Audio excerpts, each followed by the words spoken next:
Hey, everybody on YouTube, what is going on? How's your night going so far? Mine, not too bad, as I got to watch my son have his guitar lesson, and that's always a good time for me. And we're just waiting for Geraldine Orozco to hook up with us. I just talked to her moments ago.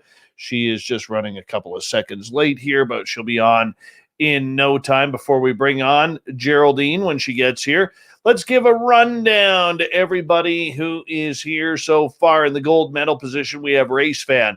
SJ taking home silver. Jack Clark with the bronze. Squirrely Susie is in the bronze medal position. There she is, everyone. Look how gorgeous she looks today. Look at that smile. Oh, it's just so enlightening. The other side, how are you tonight? Gary Spikes, how you doing, buddy? Jan Yannick, nice to have you here. The lovely and talented Cosmic Fleur, good to see you. And Gabe Roca, welcome to the show, man. Thank you for coming on in. The lovely and talented Ange from Australia, good to have you here as we continue on. And the lovely and talented Kimberly Jackshaw is here. Typical Watch, good to see you. And let's see here. Vinster, what's going on? I know I missed some people. Hold on. I know I missed a bunch. Hold on. Wizard Gren, good to see you. All right. There we go. Right there. Where did we get to here? Jurassic Joey, thanks for coming on in. And I think we're caught up right there. Yes. And let's scroll on down. The gorgeous and talented Emily Bigelow, otherwise known as Alaska's greatest athlete. Jay's Breezy, what's happening, man? Good to have you here. Gorgeous Renee, thanks for coming on in. And scroll on down. Brian49 is here. Thanks, Brian, for kicking off the super chat tonight. Really do appreciate you, man. Sean, how you doing, man? Ed Clater is here, everyone. Give him a wave. He'll be signing autographs after the show. Line up to the right of the studio. Alien Girl, how are you? How's your evening going? Uncle Dale and his Power Stasher here. Remember, if you find Uncle Dale in Austin, Texas, and rub his Power Stash for good luck, you will literally be able to win the Powerball. That's how powerful his mustache is. Paul John Tavares, what's going on, man? Thanks for coming on in. And let's see here. Jim Morris is here, everyone. Jim will be signing autographs after the show. Line up to the left of the studio, if you don't mind. Hey, Abe, how you doing? Beef Stew, good to see you. The lovely and talented Jules is here. Give us a wave, Jules, if you don't mind. And Space Cow, how you doing? Good to have you here. And Richard Elmore and Ozzy, oi, oi to you. Hi, Tiniest Squish, how are you? Dirty Filth, good to see you. My gorgeous wrench, Jenny, there she is. She likes a good wave, so wave back. Nucker and the lovely Tammy Jackson are here, everyone. Yes, the lovely Tammy Jackson. I hate it when the chat room jumps like this. All right, there we are. Let's see. Who else? 416, good to have you here, buddy. Michael Morris, thanks for coming on in. Project Blue Book, $5,900. UFO Toronto, good to see you. And you do hate the Leafs. Yes, you do. That's a good thing to hate. The Wizard Gren, thank you for coming on in. Nucker and the Ronald Penton is here, everyone. The Ronald Penton. Steve Stockton and Dry Toast. Dry Toast, probably the best name on YouTube. Honest to God. Fantastic name.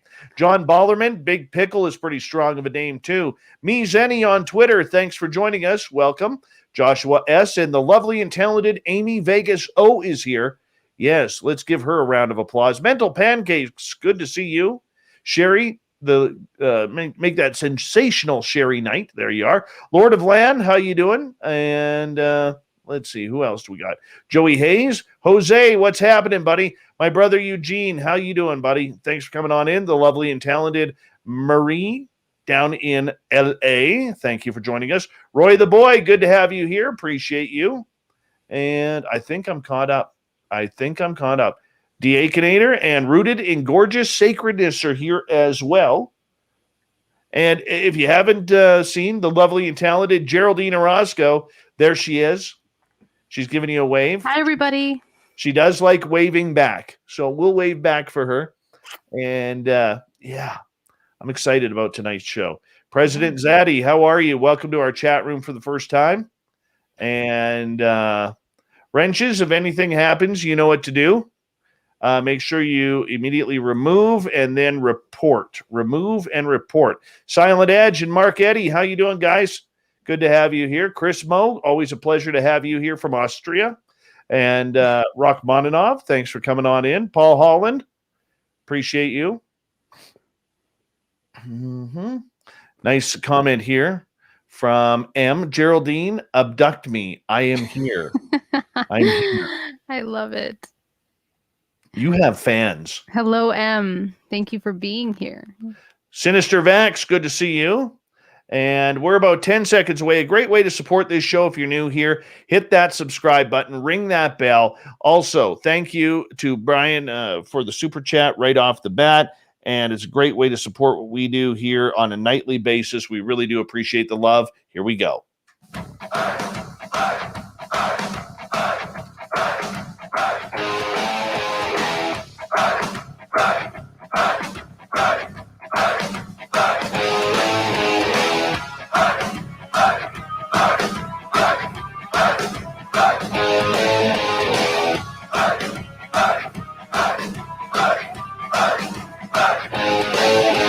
From the mountains of central British Columbia to you listening around the world, this, my friends, is Spaced Out Radio. I am your host, Dave Scott, sitting in the captain's chair of SOR headquarters. We welcome you to tonight's show on our terrestrial affiliates around North America, digitally on TalkStream Live, Revolution Radio, and KPNL. All of our archives are free by going to youtube.com/Spaced Out Radio. Just do me the favor, hit that subscribe button. You can follow us on Twitter at Spaced Out Radio and on Instagram at Spaced Out Radio Show. Our website is spacedoutradio.com, where we have a plethora of features for you, including rocking out to Bumblefoot and reading up on Captain Shirk's SOR Newswire. Tonight's show is brought to you by Chive Charities. Help make the world 10% happier by visiting Chive Charities today. You can find them on our website. You know what? I look forward to this every single month as we kick off the new month, looking into our Zen and our Chi with a little ET contact mixed in for good measure. Why? Well, it's time for the lovely and talented Geraldine Orozco from Bay Area Meditation in San Francisco, California, to join us for The Spiritual You. Geraldine is a healer and a practitioner of healthy and peaceful living. She is also an ET contactee who helps counsel those who may not understand their own experiences. And that's what we're getting into tonight.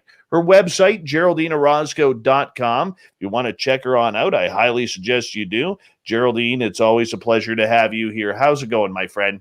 Dave, I'm fantastic. Thank you so much for having me again. What a pleasure it is to be here. Oh, we love it when you're here. We do. We love it. I don't know why, but we just love it. And, it's one of those things where, when you have good people like you sending a very good message to the audience, that's what I think makes it all the more special, to be absolutely blunt. Wonderful. Thank you so much for that. Happy to be here. Yes. What's new? You look tired. Are you tired? I am tired. I actually am very tired. It's been a crazy week and just so much work this week. And I actually have a family member's wedding, a very big event of the century. So we are very excited preparing for that. So, yeah. Excellent. I have been battling major anxiety since Saturday. Yeah. Energies have been heavy. And I have no idea why. Like, even tonight, I'm just like, my chest is just pounding. Sunday, I was like shaking like this. It was unbelievable. And I don't know why. Don't know what's causing it. It sucks, though. I can honestly say I'm not a fan of it. Yeah, you know what? I mean, Schumann resonance right now is off the rocket. I'll tell you that. Energetically, we are just really feeling it big time right now. And we're going through major transitions in the next couple of weeks right now. So a lot of people are either feeling their emotions magnified or extreme exhaustion.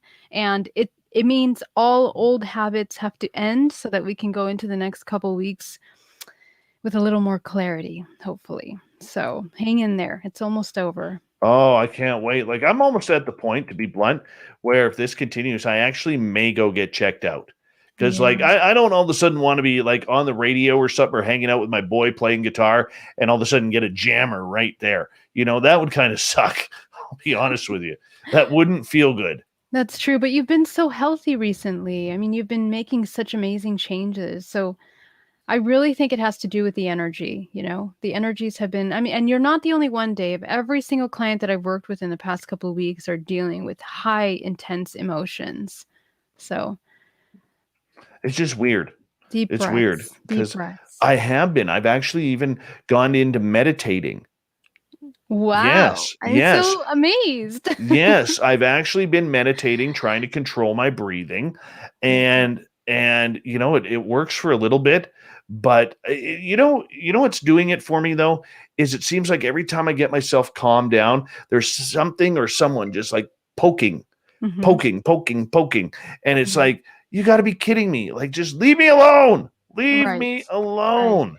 But see, that is actually the power of meditation. Take meditation into your day, not just when you're sitting down, so that you can just observe, watch what people do without getting affected emotionally in a state of neutrality. And it doesn't matter what buttons they're pushing, you will not get triggered. That's the key, Dave. And this is the only time that you'll be able to really, really practice that right now to this extent. As you can see, your health is on the line. So it might be a good time to practice that. Well, it's either that or I'm preparing for one major heart attack, and I'm telling you, I don't think that's going to happen. It doesn't feel like it's going to happen, but I'll tell you, it's really got me thinking. It really has me thinking. So I have been pushing on the entire aspect of meditation, and right before the show, I was talking to Nicole Sakic, and she is speaking this weekend, next week in Laughlin at the UFO Megacon there, and she's nervous as anything. She's got Mm. anxiety, and we were kind of like, well, what the hell's going on? And I was talking to another couple people in the field who are experiencing the same thing right now. So, maybe there is something to it. Maybe it's the aliens sending us some messages. I don't know. Maybe it's the alien in you that's, hyped up by these universal movements. I don't know. I don't know. Every time we have you on, there's always new listeners who are tuning in for the first time. And you were somebody, as we kind of break down your story once again, somebody who in 2013 made a major career move where you decided that life wasn't about the mighty dollar. It wasn't about, fancy parties and hanging out with elites. It was about getting to know yourself and helping people. Tell us about why you changed directions. Yeah. Actually, it started a lot it started early. My journey started in 2008 in 8 actually when I first began meditation, but I also funded an event planning company at the same time. In 2013, my entire paradigm changed when I had the contact experience and I was literally taken from my room into craft and shown the matrix. I was shown my hybrid children, and that's when everything started to change for me. Why did I make that change? Because I realized that through my spiritual journey, I was able to access parts of myself that were multidimensional. And what that meant was that there was more to this reality than what I believed that there was all my life. So that began to kind of dissolve. And what emerged was a new understanding of myself, the role that I play in this planet, and the mission, a mission that goes beyond myself. It's in regards to speaking truth. It's about the feminine coming into action, about being in states of vulnerability. So, when these opportunities presented themselves, this is when I began to understand the importance of sharing these contact experiences. And from there, going into research about many things, consciousness, our historical records that, all your life you think that they're going in one direction, they're taught in a certain way. And when you begin to have these kinds of experiences, all of reality begins to fall apart. Physics, science, math, your understanding of family, of religion, of culture, everything begins to fall apart. And so you have to readjust and change. And through those readjustments came major decisions to let go of that part of me that was a false self, and a new identity kind of emerged. So this is kind of what came into play and what The purpose now is to discuss hybridization and to discuss the importance of mankind and the role that they play in this major puzzle piece that we are. I got to ask you, and this is a question that I have never asked you. Okay. Who were you beforehand comparatively to who you are now that we all know and love? What did you love about yourself back then? And what has changed that you look at yourself back then and you're like, I can't believe I was like that? Because to me, you're very pure, you're very honorable, you're a very loyal friend. You are you give a lot of great wisdom, sage advice. I could go on with all the adjectives, but that's who we know you now. None of us know you back from the corporate world where you were very highly successful. And that usually takes, an ass kicker type attitude and, a no BS style. It's all about business, and business is number one. And, so tell us about that. How did you change? The transformation was pretty powerful in that although you see, when I first started my business, I was already in meditation. I had already began learning under a shaman in order to understand how to meditate. And if it wasn't for that meditation, I think that I definitely would have been a really bad version of myself because I was an event planner. Mind you, I have to be juggling and multitasking, and the pressure, the stress is major, major, major. So every single turn of the way, in order to start my business, funded by myself, never funded or financially dependent on anyone else, was really, really difficult. And as a woman in the business field as well, by herself, single woman, for those 12 years was incredibly difficult. I mean, there were days that I didn't even sleep. I slept like 1 hour a day. And this repetitive pattern kept going. And so it became kind of self-destructive, because it was just constant survival mode at every turn of the way. And the focus was to become successful or really, to pay my own bills and to cover this idea of creating something beautiful. But the interesting thing is that as I began to meditate and go into deeper inquiry about the work I was doing, the question was, why am I doing this? And I went through phases of that over several years. But what I discovered was that ultimately my need for creation, my need for making things beautiful was actually the ego side of me that wanted to create something, that wanted to be loved, accepted, appreciated for that incredible creation. And I was very good at what I was doing. But at the same time, it really makes you look at all of these parts of us and the intentions of why we choose to do things. And it was very sobering to see that.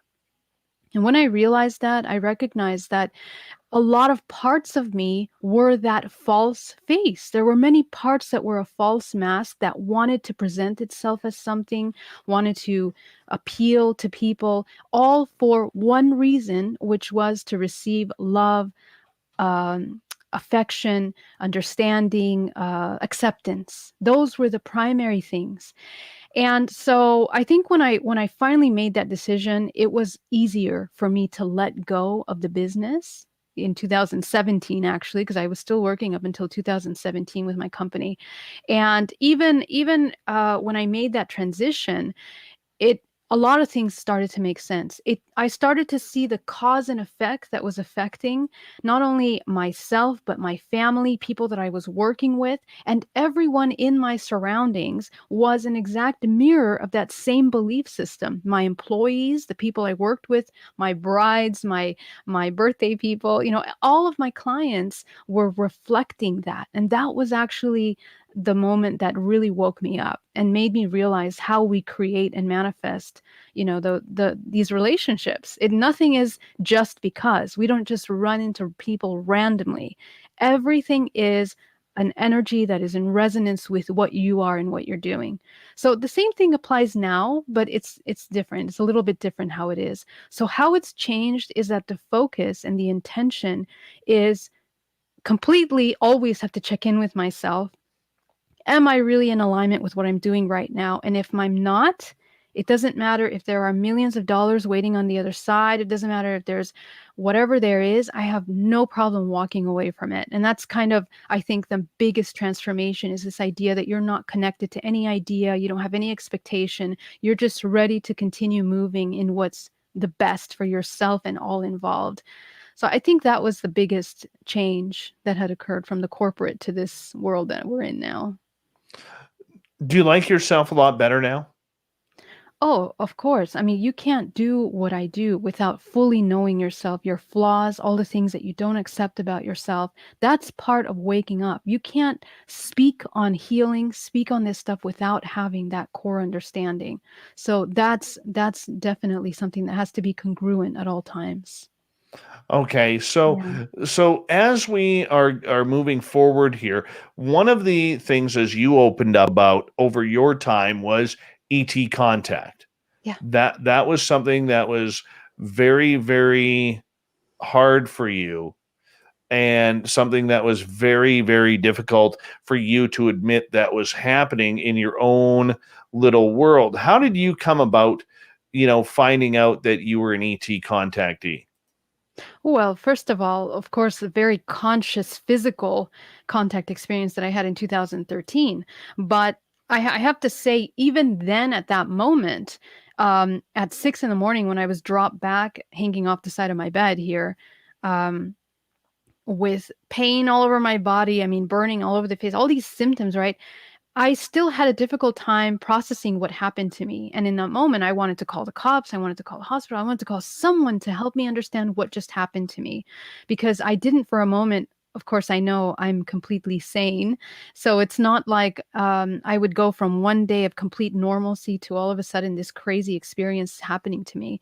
And what really sealed the deal was Monday when I went into my class to teach my meditation, and I can see this person's multidimensional body, cords, all these things.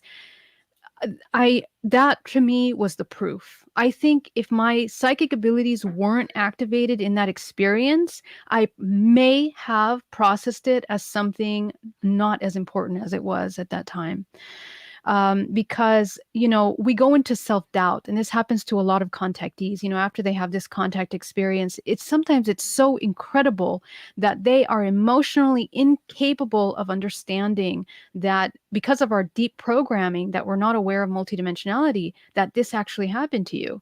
So this takes time. And it took me, I mean, I told 3 people in my life, and those 3 people were supportive. And it wasn't until 2017 that I spoke with a friend, at MUFON, Lorian Fenton here in the Bay Area, that I finally realized what had happened to me. And the suggestion to do the hypnotherapy and all that stuff came up. And that's when I started to go deeper into those things. But I had already been noticing that throughout my life. My life was different. Things had happened to me that were anomalous, that shouldn't normally happen to any person. At least I thought that. Lights, dreams, experiences, anomalous pregnancies, all these things. And when you begin as an experiencer to research all these things, you finally realize that you're not the only one. These are patterns. They are specific ways of experiencing contact that millions of people are potentially experiencing. As you went down and you started opening up with a good friend of this show in Lorian Fenton, were you scared? Were you a little bit shy in going through these very personal type of questions and experiences? Like, how did you? What was that emotion like right Yeah, at the beginning? absolutely. I mean, I first of all, I remember that when Lorian actually hosted her conference at my hotel, I was working as director of events at a hotel in South San Francisco, and that's actually where she held her UFO conference. And I told her that I had some of these experiences, but I didn't go into depth. I didn't do any of that yet. I was not prepared. I was actually afraid to do so. And I think after that conference, I believe it was, I saw Jason Quid speak, And I unfortunately I couldn't catch everyone, but there were some other panel discussions that were being had there, and they were actually talking about ETs in a very serious manner. To me, that was so powerful because finally I realized that people were talking about this topic with respect. They were giving it a space. They were educated, and they were doing research on it, and that to me was so helpful. And it wasn't until after that that I finally decided to share with Lorian. And I was very shy. I mean, I called her and I said, Lorian, I just want to tell you about this story that happened to me, and maybe you can help me, because the contact was continuing to happen during that time, and I was actually going through some major, disconnects. I wasn't sure how to deal with it. And so she invited me to the group and to connect with others, and it was through her that I met Misha Johnston and the support group. And that was the lifesaver for me, because then I really began to understand that many other people were experiencing same things. So, yeah, so I mean, during that initial conversation, I mean, it was very nerve-wracking, and it was interesting coming to that state of vulnerability, because I really had to go into things that even myself at that moment I wasn't even sure about, because I had been downloading information in my hypnotherapy about Anunnakis, the Nephilim, all of these incredible things, three main bloodlines, all these things that I never read a book about or knew anything about. Of course, Lorian is so well versed in all these areas. She was able to recognize the information very clearly. And that's when I started to go into research at that point. So, yeah, it was pretty powerful. We were your first nighttime radio show. Yes. Yes, you were. I remember when Yes. Lorian was telling me, she's like, you cannot tell anybody. You know how her famous, you cannot tell anybody. And she goes, I have been working with this absolutely beautiful young lady, Dave, where you have to have her on the show. Her name is Geraldine Orozco, and she is a major contactee, and her story will blow you away. And I remember that first time you were coming on, you were quite nervous and you didn't know what to expect. And Yes. I was like, don't worry, I got this. You just sit back, relax, and talk to me. And Yeah. and Great. that's where it kind of started. But you mentioned having support with Misha Johnson and other people to be around. The majority of experiencers, and I'm sure you would agree with this, Geraldine, they don't have that support group. We got Mhm. about 90 seconds to go before we go to break here. How does one find a support group? Because there's a lot of people who may be listening to this who haven't checked it out on the internet. They Mhm. don't know how big this subject is out there. They just know what happened to them, and they may be a little sheepish on talking about it publicly. Well, I'll tell you right now, you can come to my support group. It's once a month. It's called hybridmother.com. You can visit the website and sign up. It's free, international, over Zoom, and private. Other than that, I also have a list on my website of different contactee groups, and also I am a part of Opus, which you can check out at opusnetwork.com. They help direct and provide support for all contactees that are looking for either, medical support, research on information, and connecting people in different parts of the world with incredible hypnotherapists that will assist. So those are two really major resources, and we can talk a little bit more about that when we come back as well, um, so that we can talk a little bit more about that, because one of the important things is the verbiage that you're using to search, and that was the hardest thing for me. So if you know what to look for, you'll find some information. Well, we like it. We like it. And I'm very excited to continue on our great talk tonight on Spaced Out Radio with Geraldine Orozco and the Spiritual You. We bring in Geraldine near the beginning of each month, where she comes in and she talks everything from healing your body, mind, and soul to ETs and abduction and hybrid children. She literally is so multifaceted. She has one of the best reputations in this business, and you'll find her very honest when she speaks. We love her around here. GeraldineOrozco.com is her website. You can check it on out. We'll be back with the next half hour of Spaced Out Radio and Geraldine right after this.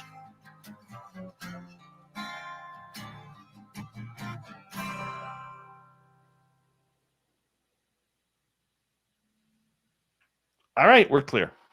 Okay, great. Girl, you do look tired. I never see you looking tired. You look so tired right now. Oh no. I know. I am so tired, Dave. It's been I have so many things that I'm juggling right now that it's insane. So just trying to get what needs to be done and I maintaining know. balance. How are I hear you. you? Well, besides the anxiety attack that I feel like I'm going to have a heart attack, Oh, sweetie. I'm sorry. I'm doing okay. Yeah. You know what I figured I needed? Mm. I am going to go out in nature this Yes. weekend, Yep. and I'm going to go hug some trees. That's exactly what you need.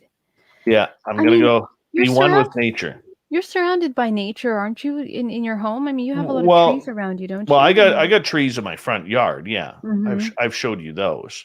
Yes, I My believe you tall, have. beautiful trees. Oh, I Yeah. love them. Well, why can't you just go out and hug those trees? Just connect with it for a moment. You know what? I will say this: I have no problem doing that. But literally, when you are out in the forest and it's just Yeah, you of and course. the forest, and you can just push that energy out and just say, "Hey, I'm here." Mhm. You know, let's just make this a special night and Yes, yes. or day or whatever. That's where it gets very cool. Yeah, you're absolutely right. There's nothing like that. There's nothing like that. Oh, See, interesting. one day I'm going to kidnap you and bring you up here and actually take you into the forest. And I'll Oh, don't I'd worry, love don't worry, I will have literally about 6 jackets for you. that. You know, Yeah, okay. I mean, it was only 89 degrees here today. Oh, that's perfect. No, With not that, 89, I'm good. not 89. It was about 84, 85 today. Oh, that was the same here. It was really Yeah, hot. That but I we can do. okay. Yeah, but how do you do? How are you with mosquitoes? Oh gosh. You know what? I'm okay with mosquitoes on the top hemisphere, but if it's anywhere the mosquitoes in the southern hemisphere, I don't want to deal with them. Usually I don't get bit though, for Oh, some reason. But you know that they have genetically modified mosquitoes now, right? yes, Yeah, so those worry me. I don't know about those. yes. I think I those are don't like those. nanotechnologies. Yeah. Uncle Dale says Dave wants to go in the forest so he can do manly things with his chainsaw. My chainsaw is being a bitch right now, to be honest. Not running very well. Doesn't want to run right now. So my chainsaw and I are having a little bit of a disagreement. Same as my weed whacker and I. Yeah, that thing's just got an attitude. And Mm. somebody that had a question, I'll remember the question and we'll answer it next time. Yeah, I mean Mm. when we go live. Mm. All right, we've got a couple minutes left. Okay, perfect. Well, I'm glad you're going to go out in nature this weekend. That's so nice. Is there a Yeah. special place you like to go out there? You know what? It just doesn't matter. Good. Doesn't matter. Yeah. It's when you come across, like, I don't like, a couple weeks ago I went for a drive in the forest. Like, it was evening, and like 10-15 minutes into the drive, Hmm. there was wild horses right in front of us. Oh, wow. Oh my And gosh. then like 10 minutes after that, there was another pack of wild horses. And then an hour after that, that's when we got into the bears. And it was awesome. How beautiful. That's what totally de-stresses me. Uh-huh. Yeah. Amazing. How beautiful. Yeah. But when you go out there and you see some of these trees and they're like 100 feet tall, and like you can't even get your arms around them, it's so beautiful. Yeah, It really well, is. it cleanses the body. You know, Dave, have you ever tried qigong? No. I really wish you could try it. Can I send you a video? Sure, you can send me anything. I'm gonna send you a video. I really wish you could try it because I go out just right here in the creek to go do qigong in the mornings, and I'm Hmm. telling you, if it wasn't for that, I think I'd be spaghetti every night halfway through the day because I have to do so much and work with so many clients that Right. it's most re-energizing thing. 1 second here. And hi, Shar Naughton. How are you? Good to see you. And we are about 15 seconds away from the second half hour. Thank you to Brian for the super chat to kick things off. It's a great way to get our night going. And thank you to all our new listeners and new subscribers as well as we push towards 13,000. Here we go.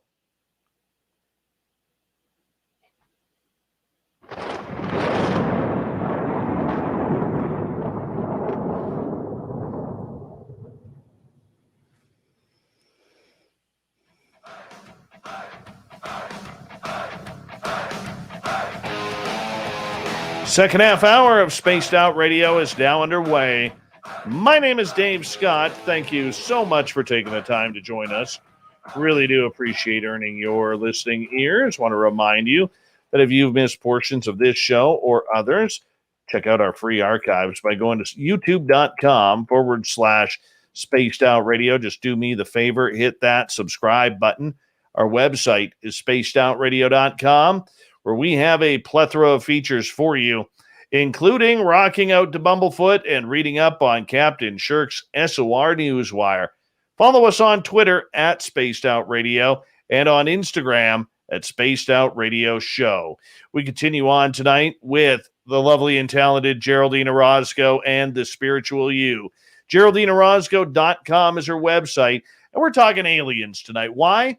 Because, everybody's preparing for June 25th.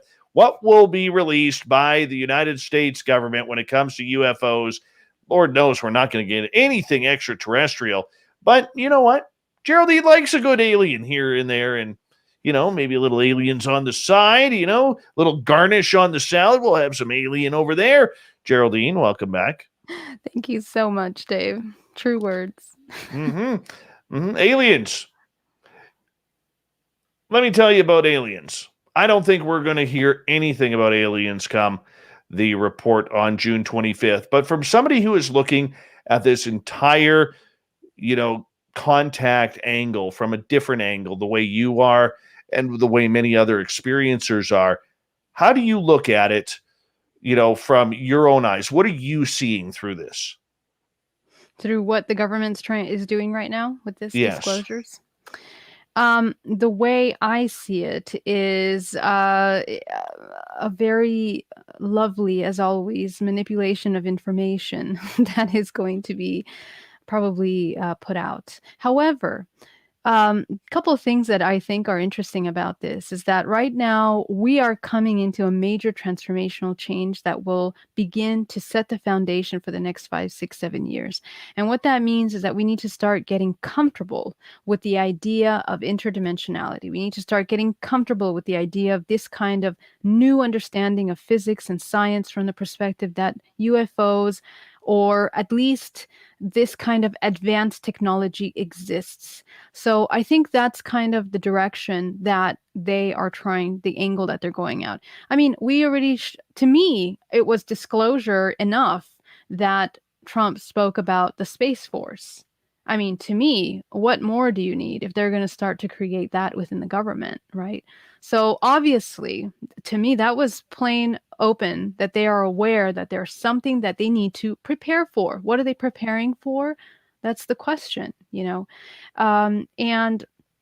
I don't think it matters so much what we're preparing for, as long as we individually prepare our minds and our emotions in order to not be in a emotional roller coaster of the information that comes and goes from the government. A lot of these things are manipulations, and the idea is to stay in a state of neutrality and observing that whatever comes is in addition to what you know already, or maybe just a gentle confirmation. We should be doing our own research and our own, understanding of these things. We have people from all around the world, from many different countries, that feel very comfortable talking about UFOs. They discuss sightings without it being something that is hidden or covert of any kind. And I think that what is happening is a monopoly of attention on new technology that's going to be distributed probably in the next couple of years that will really push us forward in how we're doing things, for both medically and within the military. So the way that's kind of what I'm preparing to see. I think that the most important thing is that we understand that the disclosure doesn't have to come from anywhere aside from our own understanding of what we're experiencing. That's really just about it. Gabe in the chat room. Geraldine must smell like jasmine. Do you smell like jasmine? I hope so. Thank you, Gabe. So sweet. Thank you. Oh, you're all the boys here are smitten with you. Let me just say that. Oh, Let me love just you say that. guys. Thank you for being here. Yes. Okay. So with ET contact, kind Mhm. of off the table because, as you know, and we've talked about last month, how they've really separated UFOs and UAP contact from extraterrestrial contact. At what point do you see in the people you're talking to that this conversation starts to include the experiencers? Well, I think that that's the part where we have to pay very close attention. I think that because that separation has been made very clearly in every possible way, the moment that they start saying that it's something from not of this planet or not of this science and physics as we know it, that would be the next step. That's the next question. And I think we are the ones that have to again fill in those blanks with an understanding. Um, I think that the government will probably say, oh, we've been working on our own UFOs. We've been working on our own stuff. We just haven't been telling you about it. And then kind of smooth it over so your mind doesn't have to go to that next step, I think. And that potentially may happen. But we really need to understand that the experiencers, the one that have had these kinds of experiences all around the world, from the children to the adults, are the ones that are really speaking to that other side of this reality that puts into question many, many things: our human race, evolution, history, where we are today, science, physics, the way we're looking at things, our bodies, and why our society is set up the way that it is. That's when the real hard questions start to come in, because that's where we would need to be questioning those things. Is it still too much of a taboo topic that there might be little green men or little gray men running around? Is that the fear right now, to try and, in your opinion, control the emotions of society when it is finally announced that we are not alone? Yeah, I think that we are afraid of that, and we are a product of our society that has made it so that we become afraid of that because of Hollywood and the entertainment industry and agendas since the 50s that have created little green men, and the idea that ETs are this off-planet terrible thing that we are not going to be prepared for with advanced technologies. There are many ways to look at contact, and statistically the majority of people that have experiences are not negative experiences, and the ones that are negative a lot of times are involving the government. So the more we understand and research contact, the more we're going to understand how this contact plays out. And I think that we are at a beginning moment where everyone, so even celebrities, are very much getting involved with the contact topic. Celebrities are coming out even as experiencers. They're going to be coming out more. Um, we just need to pay attention. And even though they're not necessarily getting the limelight right now, they will. Our discernment, our ability to discern truth, depends on our understanding of reality. And the reality is not what's being shown outside. It's not what's on TV. It's not what's being shown in mainstream, you know. See, that's the big one. And, in talking to Lou Elizondo last week, he thinks the public is ready for the answers. I don't think we're mature enough. Look how we've handled COVID. This is the example that I give. There are very few topics on this planet that will affect every single person. Yeah. And, major disease like COVID does. Jesus coming from the heavens above definitely will. That'll be a trip if that happens. All right. Aliens is one of them. Hmm. You Yeah. know, I mean, Yeah. if you want to go more grotesque, nuclear fallout, nuclear war, but there are very few subjects or events that could affect every single human. And I don't know if people are ready. And I know for the other shows, I've banged my fist on the desk ad nauseum with this, but I really am concerned about this, about how people will react. What will they do? What are they going to hog? Mhm. Is it bananas this time? Is it Kool-Aid? Is it Metamucil? Viagra? I don't know. What will people, is it back to toilet paper? Who knows? And you know what, though? I think that what has happened over the past year was a perfect preparation to train us humans to move out of a comfort zone that is not productive. The comfort zone that we're in, thinking that what is material, what is physical, what is tangible, or perceived through the five senses only is what's real, is is wonderful. We experienced that with this experience of the past year. Okay. So I think it's training for us. And the thing is, how have we been able to cope emotionally with what's happened over the past year? If you went crazy and thought about your survival and nothing but your survival and not one another, revisit that. Revisit that. What is it that you need in order to stop feeling that way and support yourself in that way, and be prepared for any other unknown situation that comes into, because the ET contact, if they do come out in the open with this, I mean, you would be surprised. I mean, there have been conferences, healing meditation groups with hundreds of people that I've done, and from a room of 100 people, 50 of those people came and told me that they have had contact experience, or they believe they had contact experience. To me, that was huge. That means a lot of people are aware. They know that something's going on, either because they have experienced it or they know, you know. So I think a lot of people know that this is happening. And if you look around the world in other countries, this is not a topic that is really hidden. It's not a topic that's taboo or looked at as something crazy. I think in America we have a hard time dealing with these kinds of hard truths because unfortunately we're in constant survival mode. So we need to pull out of that and focus on things that are important, which is our understanding of ourselves, meditation, beginning to look inside. That's the only way to connect with the true things that are occurring outside of us. So a little bit more of that focus will help us, because this is just the beginning of a major transformation over the past next 5 years, that all kinds of unknown things are going to come into our space, which we're not comfortable, whether it's all kinds of deceiving things that come out from the government, or things that are perceived a certain way are not going to be what they are.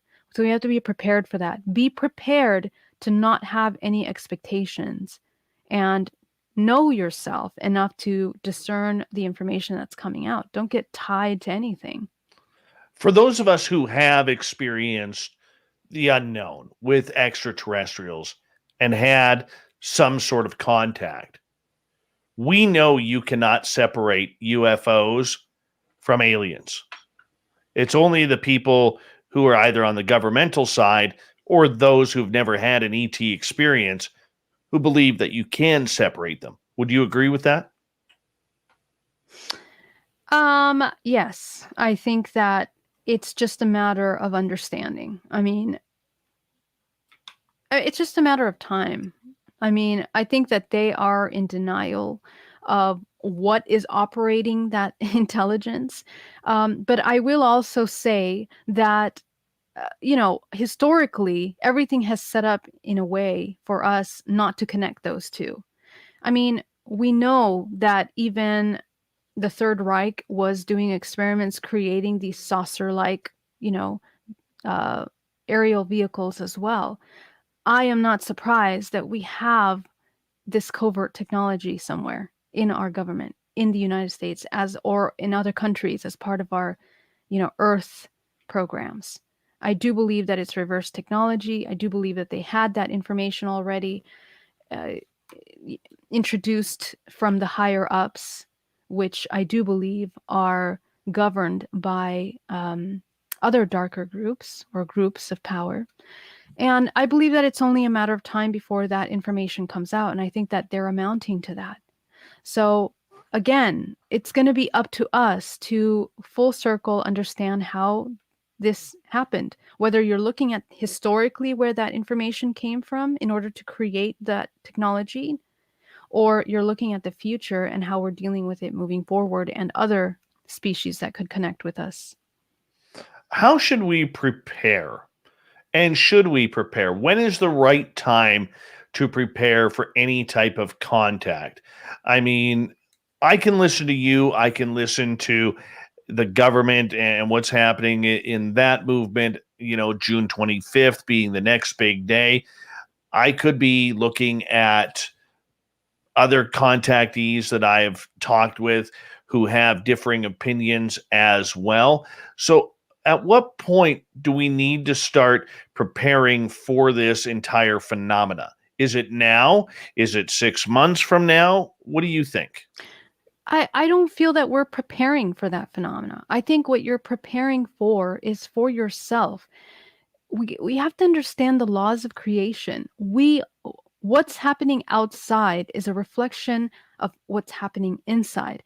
And ETs and all of these interdimensional things are a part of us. It's not something separate. We keep thinking that this is, even if it's an event, even if it's a major event that is created, even if it's all of these beings coming, what will help you cope with that is an understanding that you are a multidimensional being and that you are also interdimensional, you yourself, that whenever you tap into phenomena or paranormal activity, you are literally leaving the confines of the idea that you're inside, the illusion that you're in this dimension, and connecting with another dimension that operates differently. So we need to start getting comfortable with that understanding. And from that perspective, any anomaly, any strange thing that happens, you can begin to understand that you're dealing with another state changes of matter. And I think that that is the strongest foundation to help us understand what we're experiencing. Now, we also need to start taking accountability because everything begins and ends with us. We are the creators of our experience. And it's not just individually in your life, we are creating what's going to happen collectively. Me, you, the things we talk about affect what's going to happen moving forward. The things that all of us are talking about and thinking in this group that are listening to this show are collectively creating what's going to happen. And so, what that means is that we need to get clear about the purpose of these conversations. The purpose of these conversations are in order to create um, uh, balance within the self in any moment of uncertainty and where all of these crazy events can happen. Because the ET aspect of it is only one part of many, many movements that are going to be happening. Many things are going to fall apart in our government, financially, with institutions, major institutions around the world are going to start breaking away and breaking down over the next couple of years. And the reason for that is two things: new technology being implemented, things going more online, being more virtual, and also the human needs to begin to understand that their dependency on the technology and their understanding of themselves will also be another level of choosing either life or a codependent cycle of destruction that we're going down. So there's many aspects to this that are really important. It's not just about the ET. The ET is incredibly important from the perspective that we have to understand our role in that. And the more we learn about that, the more we can feel comfortable in all of these unknown and uncertain situations that are coming, I think. Geraldine Orozco and the Spiritual You is here. We're talking ETs and what's going on with potential contact coming up and what we'll find out on June 25th. There's always so much that we can do. We can only control our own environment when we are looking through everything, Geraldine, and looking through our eyes. We can't control everyone else. When I look at this, I really do not like the idea that I don't worry about myself. For instance, let me put it this way: I don't worry about myself. I worry about the people around me. All right. You know, when I look at COVID and the toilet paper fiasco, I look at the people around me. How are they reacting? What are they doing that's going to affect what I need or what I am doing? You know, that's where I get concerned. It isn't so much about, you know, how am I going to react to ETs because I've already had the experience. But for those who haven't, I don't know. And I don't know how I'm going to react to them. So it is really a double edged sword. You're reacting to the aliens because there's this newfound life, but now you're having to react to the people around you because they weren't prepared. They weren't ready. They thought this was fake. They thought it was sci fi. That's dangerous. Mhm. Well, it could be we could think of it as dangerous, but again, we are surrounded by people that are our mirrors. They mirror us. They have belief systems and ideas that match our core beliefs, and we're in resonance energetically as well. So, when we understand ourselves and when we handle the fear and anxieties that we have within us, people outside of us reflect that. People that are unaware of the ET presence will look to the people that are aware to see how they respond, learn, and mimic that. The thing is that we all are afraid, so we're all coming in these states of uncertainty and nervousness, right? So we really have to set the foundation and be an example to people that have not had this contact, that when they come, that you're fine, you're safe. Why? Because you create your reality. And so those basic fundamental understanding of how we experience things is our safety, our most powerful way to make us feel safe in these moments. Again, it goes back to basics. Move the mind away from all the what ifs and all the potential catastrophes that could potentially happen. Mankind needs to understand their emotions and how to control those emotions, how to control uncertainty. That's what we should be focusing on right now, because that is how we're going to move an entire human race into a next generation in a more positive way. Unity consciousness. They are a reflection of me. Their suffering is my suffering. So if I handle my suffering, I can better support a person that is dealing through major, crisis moment. So we have to prepare for ourselves for our emotions, of anxieties and fears as they come up. How do we calm down? We got a minute 20. It's you got to ground, you have to connect, be in your body. The reason why we're anxious is because we're either thinking about the past or we are fearful of what could possibly happen. None of those things are real. They haven't happened now. They're not here right now. What's here right now? You're in your body, you're sitting down, you're listening, you're breathing, you're fine. So focus on that. That's your focus. And that's your strongest point of creation right there. And I can explain more when we get back. Well, I mean, that makes sense. You know, I mean, the people listening to this show, even if they are in our terrestrial lands and they're not really into these topics, they will be able to get that message. Problem is, the majority of the population is not talking about it. Mhm. That's the scary part. That's the wonderment of everything, and that's what we have to be able to hope and pray for. That you know But those Dave, people, yeah. it's happening. It's happening. It's happening now. This is it. People are talking about it. We have major celebrities that are now coming out to talk about their experiences. And even though that's not the most, impressive thing, they affect millions of people. And once one person does it, more people will come online. It's up to us, the experiencers. This is why we're having this conversation. This is why you're doing such great service to the world right now, having this platform where we can have these conversations. So this needs to keep going, and I think more than ever we're seeing it come online. Go ahead. Geraldine Orozco's The Spiritual You. 1 hour down, 90 minutes to go with the lovely and talented Geraldine Orozco. GeraldineOrozco.com is her website. We'll be back with more Spaced Out Radio right after this.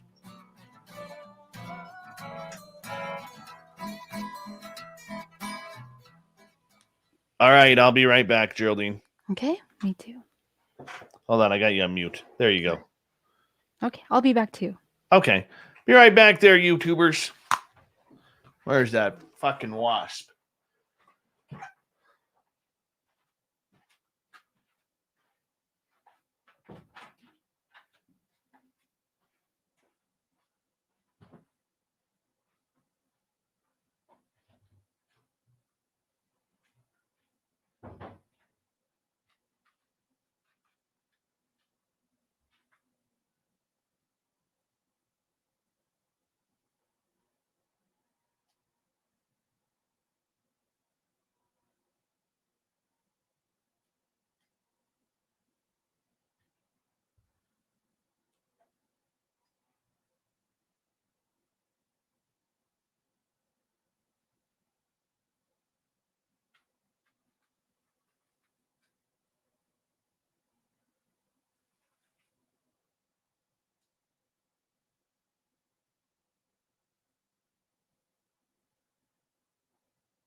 All right.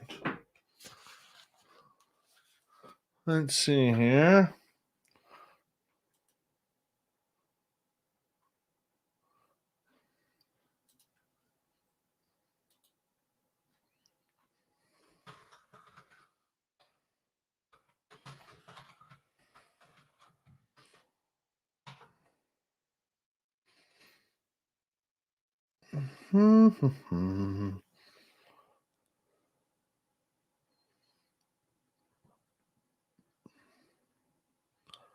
Let's see here. I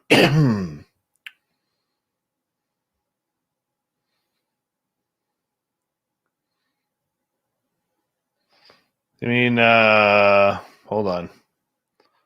Let me get rid of the comment here.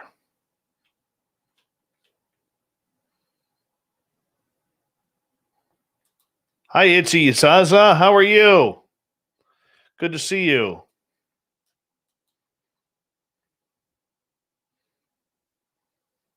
Joshua S., what's going on?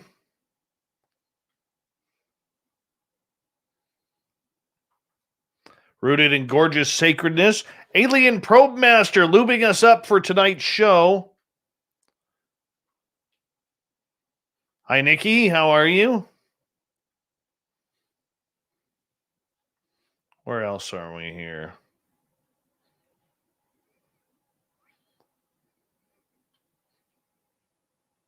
I don't know where if that's a hornet or a wasp. I can't see it. I know there was a big one outside. Hi, Sandra. Hi, Sandra. Hi, Sandra.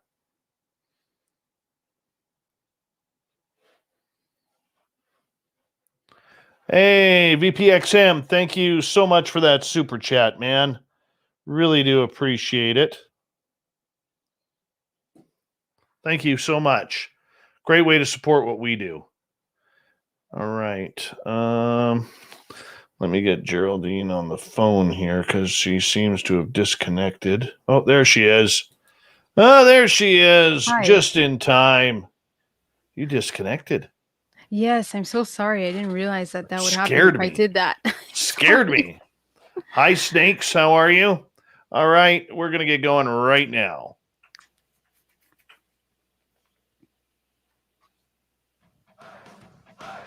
You're listening to Spaced Out Radio with Dave Scott.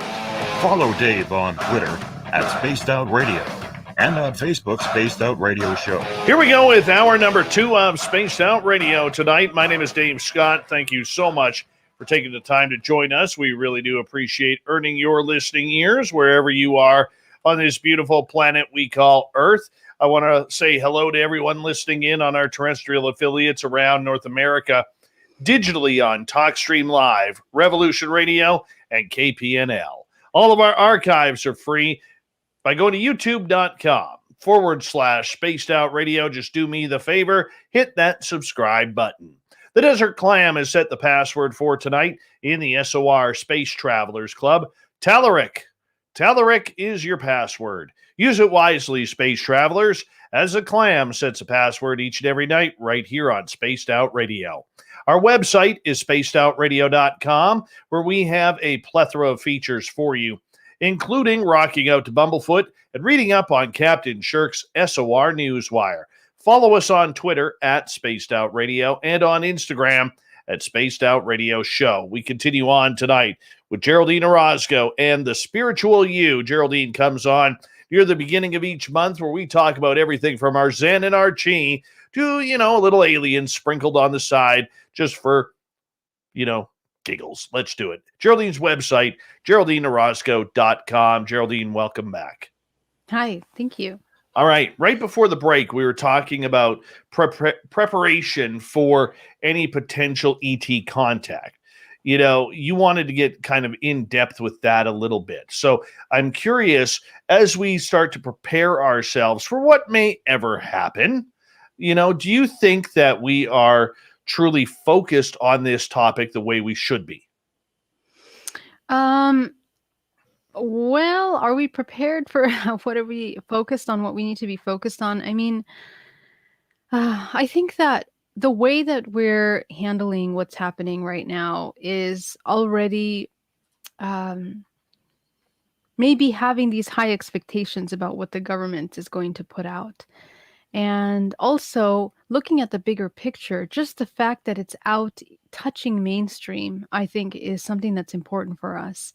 I think that it's up to us in the UFO community to take that little bit that's being put out and begin helping with information and spreading and doing our job and expressing, what is it about this ET contact that's important.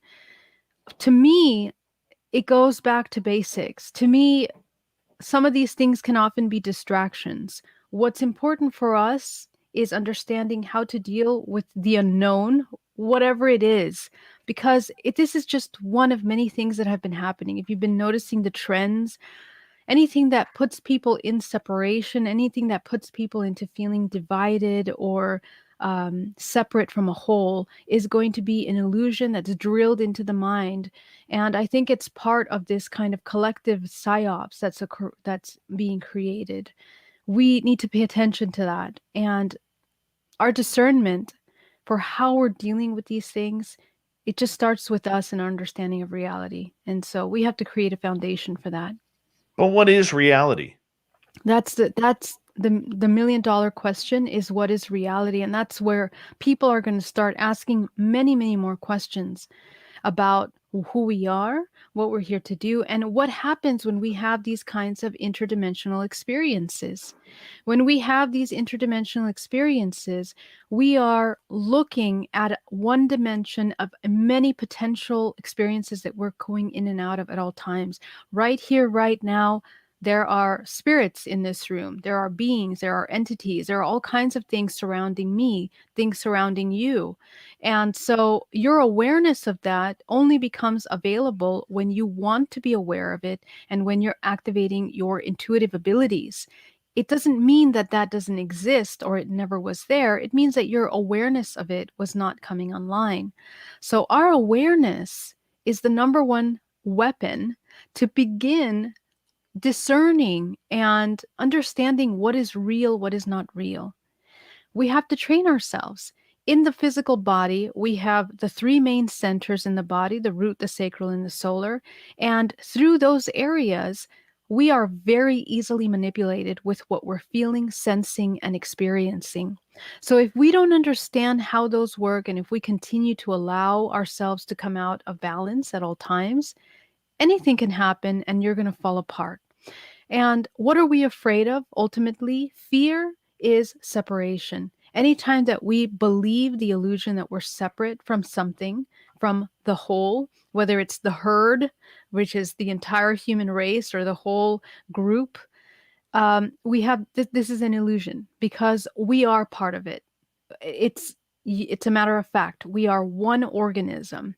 And so why all these things are happening right now is to help us see that we're one organism as a human race, but even more than that, we're one organism with what we don't see, these interdimensional beings, these extraterrestrials.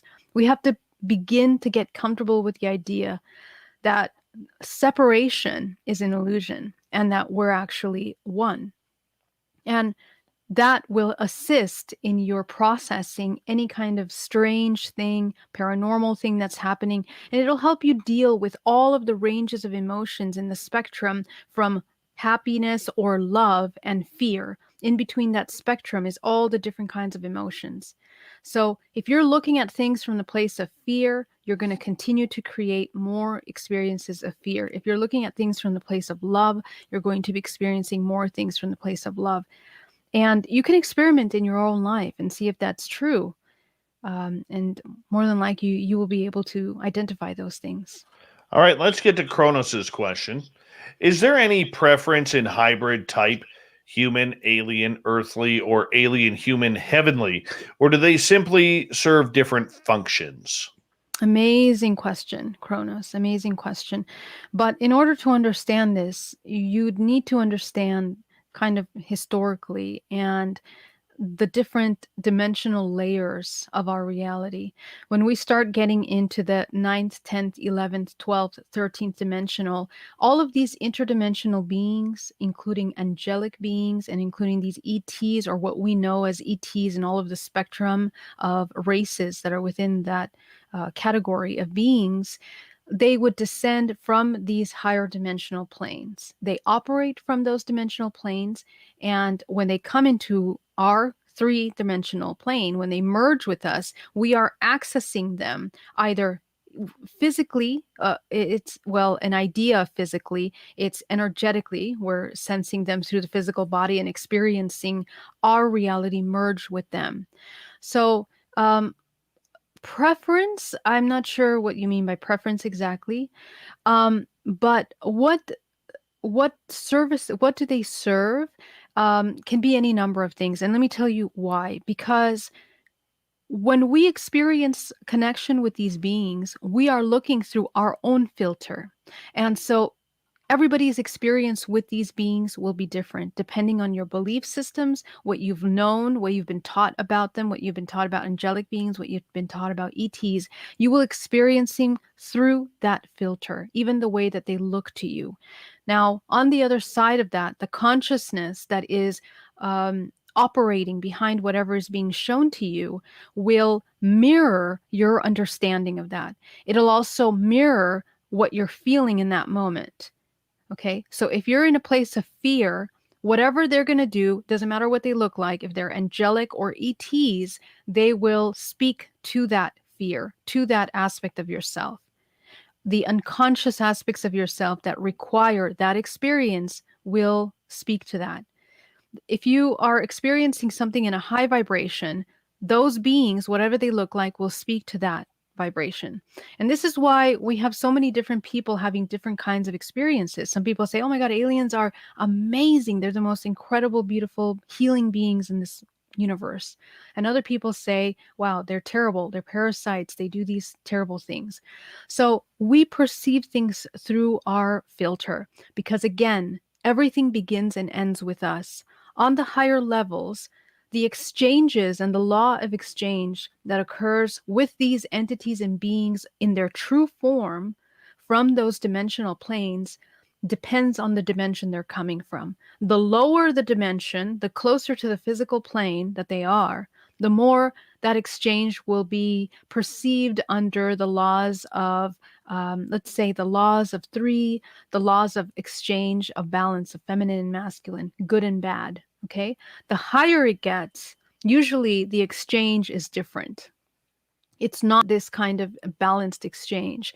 Usually they never would interfere with your being. The higher the level of the being, it will not interfere because it understands the law of free will, and it understands that the exchange is not through something physical or even emotional.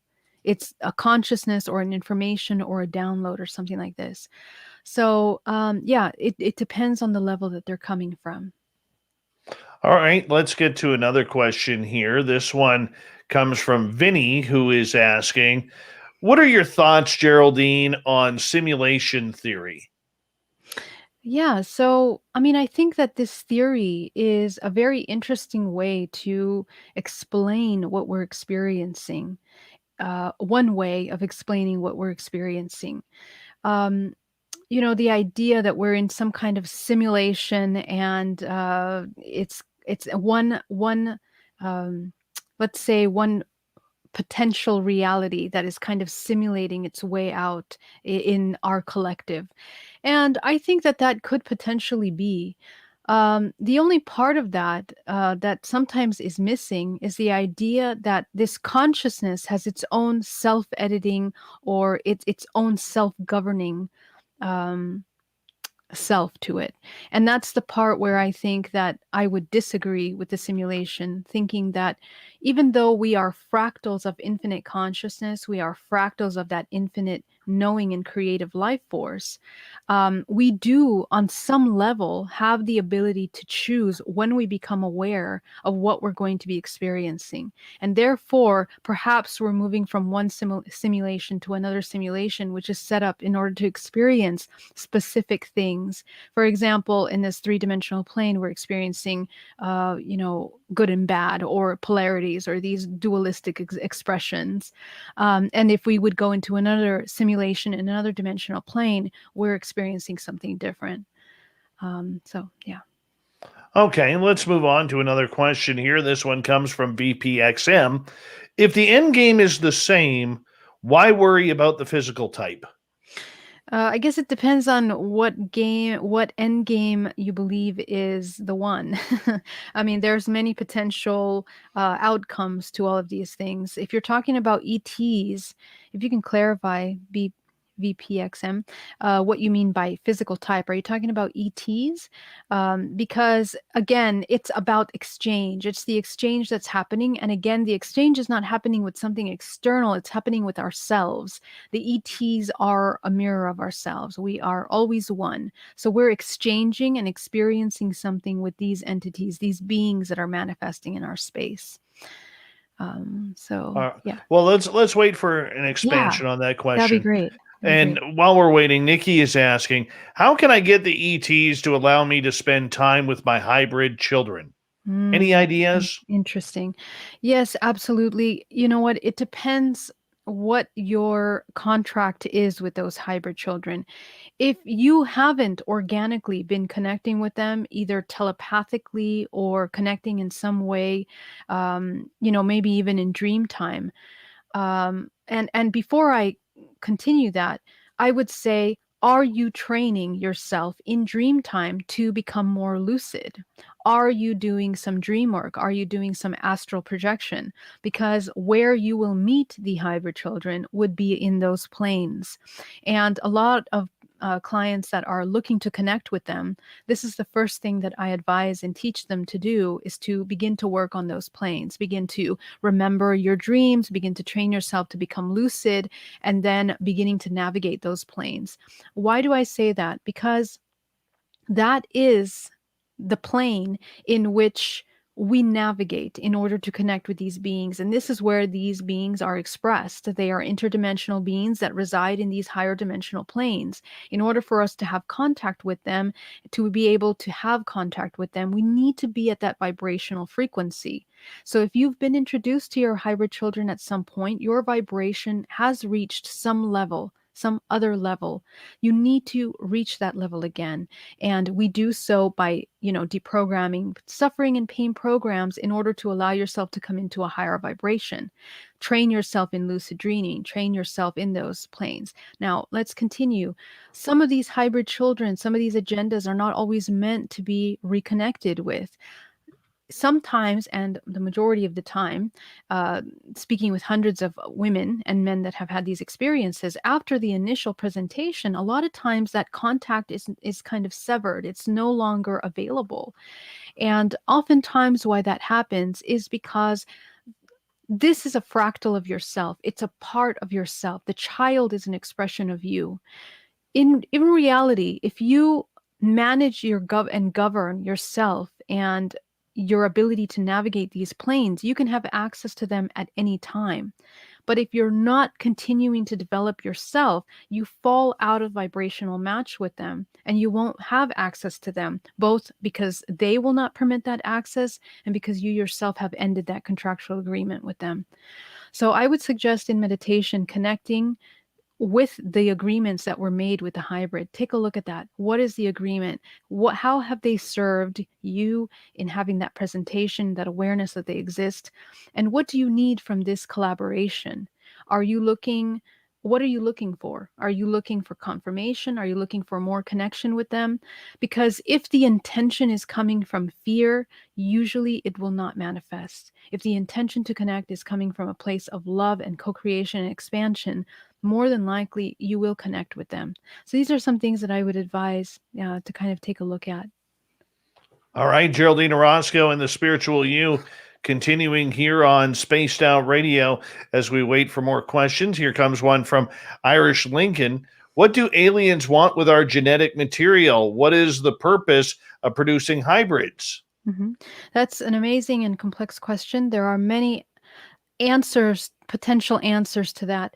But one thing that I will say that I have seen more prominent is the idea that through our genetic material, through our DNA, which is holographic, allows interconnectedness and communication and access to the information that is within our genetic material. Our genetic material is incredibly complex, and within our DNA is basically the entire history of the universe, right? And also our history and how we have been genetically modified, not just within this current lifetime, but simultaneously in other dimensional planes, which are an expression of this information here, and vice versa, right? This is because we are not the origin. We are just one fractal of an origin. Where that origin is, we don't know, right? So wherever all fragments of yourself that are simultaneously experiencing past lives or future lives hold within them massive amounts of information of the universe. So when you give life to a being, it holds your information as well as its own information in combination with all the other genetic information that was combined to create it. So agendas can be modified, DNAs will be changed in order to produce this kind of beings. And from that point, they are carried out in certain agendas or to experience that. One of the reasons is that when we are fragmented, we create fragmentation through ourselves, through another living being. We are sustaining and in some way enmeshing and entangling ourselves further in the three-dimensional plane, in the physical plane. We can transcend that by unifying all fragments of ourselves in order to come back into one. This is the power that the human has. We sometimes are involved in hybridization programs because we make agreements in moments where we're unaware. And these agreements oftentimes can become uncomfortable exchanges. So the idea is that as a human, you become aware of why you agreed to give your genetic material. This is not something that is necessarily parasitic. It's a one-sided. There's no such thing as one-sided parasitism. It's always two sides. One entity has to be unconscious in order for something to feed off it or to utilize it. So there's an agreement that has been made. And those are just the basic laws of creation of the universe. So I will leave that there. There's much more that we can talk about, but I'll leave that there. Wonderful. All right, let's continue on here with Spaced Out Radio and Geraldine Orozco as we are scouring for more questions from our audience. Nikki, to follow up her question regarding the hybrid children. Now, where did your comment go here, Nikki? She goes, I've done that already in dreams, astral and higher stealth. Still nothing. I have contact with one. She is still in the sack. I don't know what that means or not. Does that make sense to you? Absolutely. So behind me, I have a painting of these incubation tanks that are created for the zygotes or the fetuses that are continuing to develop. And so what she means is that, this is still in gestation. And sometimes that gestation can be prolonged. Okay, it can be prolonged. It can be gestating for, quite some time. And oftentimes it will develop and then they will utilize it. Whenever they're ready to utilize the fetus, it will be activated or brought into space. So interesting. My light just turned on really bright. I wonder if that's some communication there. But the question is, so here's the thing. Why haven't you had further contact? So if you no longer have contact with them, it means that we have a different agreement, my love. It means that now our work has been done with that agenda, and now it's time to experience something else. My question is, what do you need in order to have closure? What's needed? What do you need to understand with the exchange to have closure? Because ultimately, they don't really belong to us. They are us, which means that they're never separate. They're always in our space, always available to us. So if you can understand that and integrate that, the feeling of needing to connect with them will no longer exist. So just check in with that and notice, what else is needed from that exchange. Can do. Absolutely can do. As we got about 45 seconds to go here before we get to the bottom of the hour break, Geraldine Orozco, we do have more questions coming up here from our audience. I think their questions are very important for us to answer. And the brilliancy of the questions and of the experiences they are having, it gets a lot more in depth than what we truly think. Yes, absolutely. And this is the thing, Dave, that you're doing that is so great for humanity right now, being able to have these conversations so that our listeners can ask these questions, and this is where we all learn. We expand our mind. And this is how we prepare. You were asking about how do we prepare? This is how we prepare. We have these conversations. So, thank you for that. Wonderful. Geraldine Orozco's The Spiritual You continues here on Spaced Out Radio.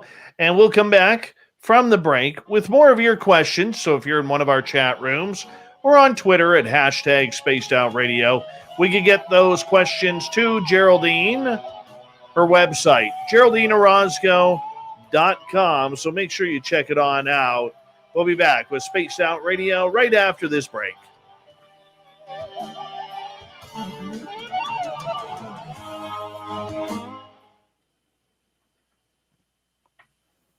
All right, we're clear.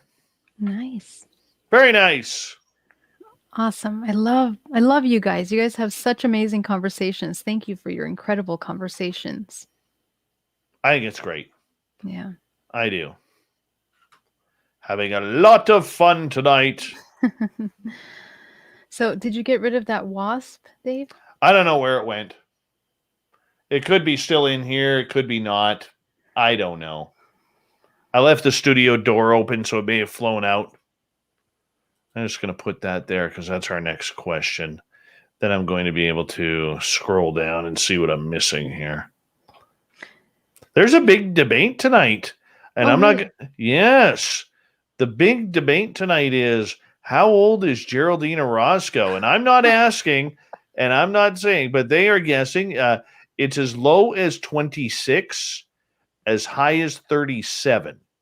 Wow. That's all I will say. Because everybody here tonight is just swooning by your natural beauty. Thank you, guys. Love you. Love you so much. Mm-hmm. There. I asked it. I am not asking again.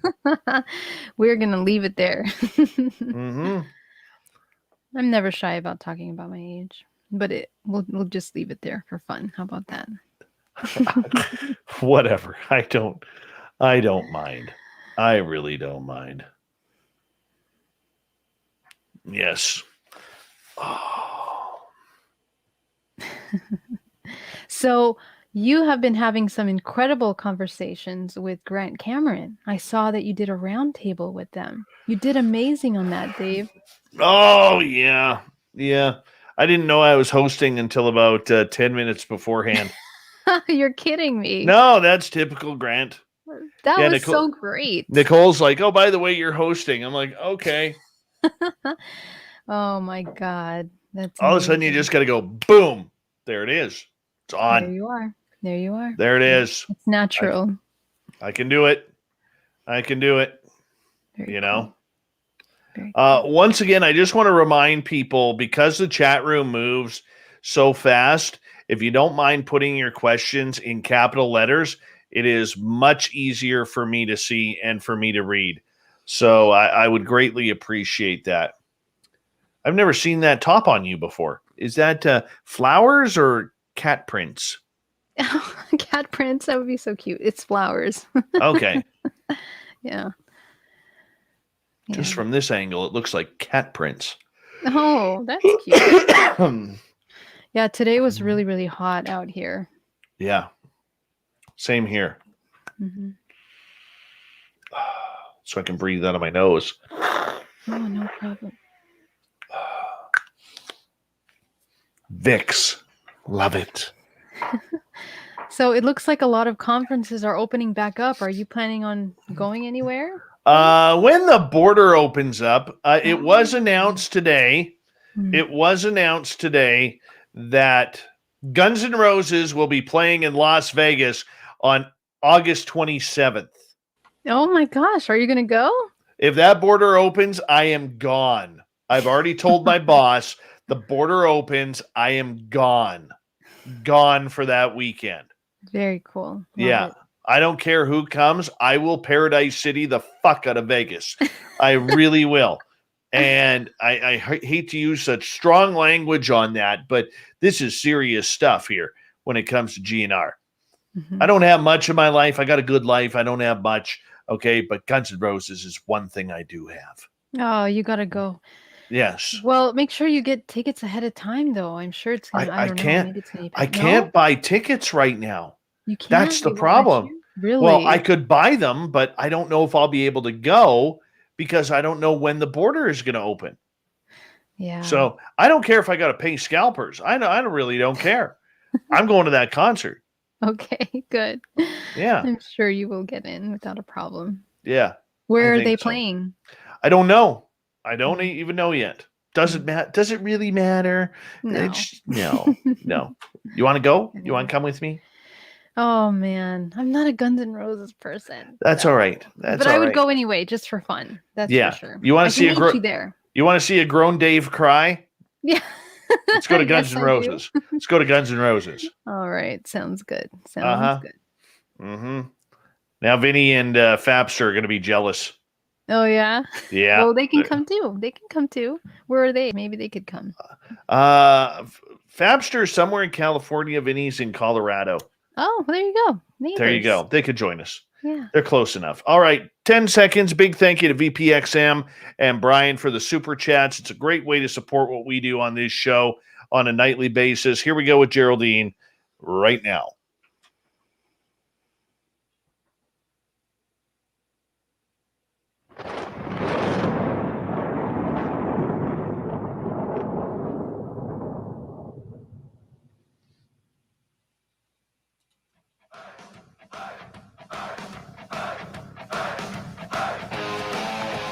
Second half of Spaced Out Radio is underway. Thank you so much for joining us. My name is Dave Scott. Thank you for tuning us in. Really do appreciate earning your listening ears. Want to remind you that if you missed portions of this show or others, check out our free archives by going to youtube.com/Spaced Out Radio. Just do me the favor, hit that subscribe button. Our website is spacedoutradio.com, where we have a plethora of features for you, including rocking out to Bumblefoot and reading up on Captain Shirk's SOR Newswire. Follow us on Twitter at Spaced Out Radio and on Instagram at Spaced Out Radio Show. We continue on with Geraldine Orozco's The Spiritual You. We're right in the middle of a bunch of audience questions, which is just fantastic. Absolutely love the support when you guys are playing along with us. Geraldine, welcome back. Thank you so much. And thank you guys for your amazing questions. DS Production is asking, do we have any information about higher dimensional beings? Okay. So DS, can you please clarify what kind of higher dimensional beings are you talking about? I think we know a lot about higher dimensional beings, honestly. And I think it depends on your experience with them. Can you please clarify for me? Put it in the chat. What do you mean higher dimensional beings? All right. While we're waiting, let's get over to Jay's question, which is, do you feel you are a hybrid being? Your eyes inspire my wonder. Hey, thanks so much for your question, Jay. I absolutely do. And I think that not just myself, but I think we all are hybrids. And the reason why I think that is because just 2,000 years ago, you and I, Jay, had a relative in common. Me and Dave had a relative in common. All of us here had a relative in common. So that means that we have an origin point, and we have somehow evolved into this massive human race that we are. And yet, if we trace the bloodlines going back to the origin, there are specific bloodlines that have been preserved, and we hold fragments of those bloodlines within our DNA as well. So I think that we are all hybrids, and the origin stories that we are coming from apes doesn't quite match up when you look at our genetic code. And you understand that throughout history, very prominently kept in record is the idea that we are descendants and that we have, united with extraterrestrial beings, with these beings of the gods that have come and connected with us. So I definitely think that our history and our origin story is a little different than what we think it is. So the answer is yes. All right. Let's get to Solar Warden, who is asking, random question, are you aware or know about Morgellons disease? Speculation is it may be off-world. I absolutely am aware of that. And I have worked with many clients that have had these experiences, many of them. And I know that it's a very real thing. I also, in my 2017 hypnosis regression, downloaded information about Morgellons disease and how nanotechnology is inserted in many different things that not only we are ingesting, but with the things that we're using, even everything from cosmetics to products that we put into our body. And this kind of nanotechnology, which is very much like a conscious liquid form, is inserted in many different things. And I connected with something called black goo. But of course, there is a physicist that talked about this. I'm so sorry, I can't remember his name. But he was the first person that I found that spoke most accurately about what that is, how I came across that was through an experience when I was 8 years old with draconians that were showing me how this black goo was being distributed around the world and implemented under major auditoriums, movie theaters, places where people gather in order to create a really imbalanced exchange of emotions, energies, and siphoning life force. So I think that this nanotechnology is utilized in many different forms, and Morgellons disease is one of those, an effect of the utilization of this kind of nanotechnology that we're not really aware of yet. Perfect. All right. Will is asking, will evil subside if we don't fear it? The idea that evil is something separate from us is something that we need to work on, understanding that that's an illusion. Within us, and the reason why we embodied in the physical body, in the physical plane, is to experience duality. We are here to experience love as much as we're here to experience fear. Evil is a product of fear. And if you understand the origin of those main emotions, if you go through all negative emotions, you'll find that their root is fear. Fear, the idea of separation. So if we begin to change the way that we look at these emotions and how we perceive things that happen around us, to other people, to the collective, we begin to understand that everything is cause and effect. So it's not that evil or any negative thing will ever disappear, because we're in the three-dimensional plane in order to experience that. In fact, we would have to move outside of the three-dimensional plane in order to potentially experience other experiences. So while you're here in the three-dimensional plane, this is what you're here. You're here to experience contrast. So if you don't want to experience that contrast anymore, the laws of creation offer you the opportunity to reintegrate fragments of yourself in order to become whole and now experience something else. When you become whole, you're no longer a match to this three-dimensional plane. Although a part of you may continue to exist experiencing in this plane, you can experience other potential realities. We are one organism. There is no separation. We are not moving out of anything. We are all of it. Okay, let's go over to Linda's question. Has ET been here since early time? Yes, I believe it is. And I kind of touched on that a little bit when we were talking a minute ago about the origin of life on this planet. Our life and our human race was literally seeded by these interdimensional beings, by these extraterrestrial consciousness, this intelligence that formed together as an expression of duality in this current dimensional plane. But they have also formed their expression in other dimensional planes, which we tap into and we connect with through ourselves. The body is the vessel that accesses the entire universe. It's the vessel that accesses the all. So within us, it is within us that we experience all of these interdimensional and ET beings. And they have been here since the conception of the universe. It is just an expression of consciousness within a physical body that we perceive as an ET. We may very much be ETs for other races as well. Remember that. That's kind of weird to think. It is, but there are planets where I'm sure it's reptilians, and then the human comes along and they're like, oh my God, what is that? Yeah, but they're the ones who have to take us to get us there, because we don't have the tech, apparently, allegedly, to get there. Right. All right, let's get to Fernando's question. That's a great shortstop name, Fernando Estrada. You think he'd be like playing for my Yankees or something like that. Great name. Great baseball name. Right. What do you have to say about chakras and kundalini? So the chakras are basically your reality, okay? Our reality is what is written, what is in the chakras.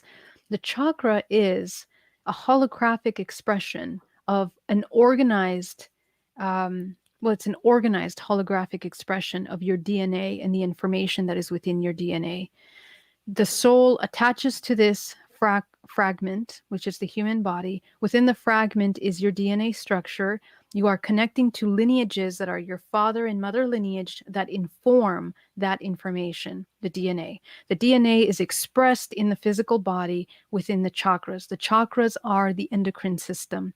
This holographic system is not just tied to the organs in the body. It is literally layers of the dimensional planes that surround us, that are in us, that we're constantly moving in and out of. So when we are operating from a place of feeling insecure, for example, or unworthy or helpless, the solar plexus is the one that is active in combination with the other lower chakras, for example, and also any of the 7 chakras that maintain the physical experience. And so that means that we are receiving information through the multidimensional body, through those layers, because those are the layers that translate the vibrational patterns of light, sound, vibrational frequency that we are receiving from our surroundings, whether that's somebody screaming and yelling, or whether that's someone singing or giving us love. We perceive and we translate that information through the outer layer. We have a skin that is very sensitive, but our layers of the energetic body are far more sensitive, and they translate that information first. So this is how we navigate the physical plane, and this is also how we manifest. That's why I say that whatever is within the chakra system, if we haven't integrated the blockages, the traumas that are informing the human brain, the mind that manages this human vessel, is operating from the brain that is the chakra system. The chakra system is actually the holographic brain connected to all nervous system, all the different layers of the physical body. So we got to understand that, because this is how we create. Now, the Kundalini energy, which is this creative life force energy, is just one of many energies in the body that we have to learn how to cultivate. And although many people talk about Kundalini energy being the most important, and when it rises in the body, it's just one of them. It's connected to your sacral root chakra. And a lot of times we connect it with the sexual energy, which is creative life force. But you will never be able to access that Kundalini energy if you don't clear out the other chakras, because the energy has an organized manner of moving through the body in cycles. It cyclically moves through the body. And so wherever we have programs that are blocked, we won't move that. When you open that, some people experience an awakening, Kundalini awakening. Again, it is just one layer of many other awakenings that we need to have. And there's a misconception that once you have a Kundalini awakening, that's it, you're awake, you're done. No, it's never ending. That's just one of the many layers. So yeah, I'll stop there. Sounds good. Sounds good. All right. Solar Warden is asking, are you familiar with the missing 411 work of Mr. David Paulides? If so, what's your thoughts?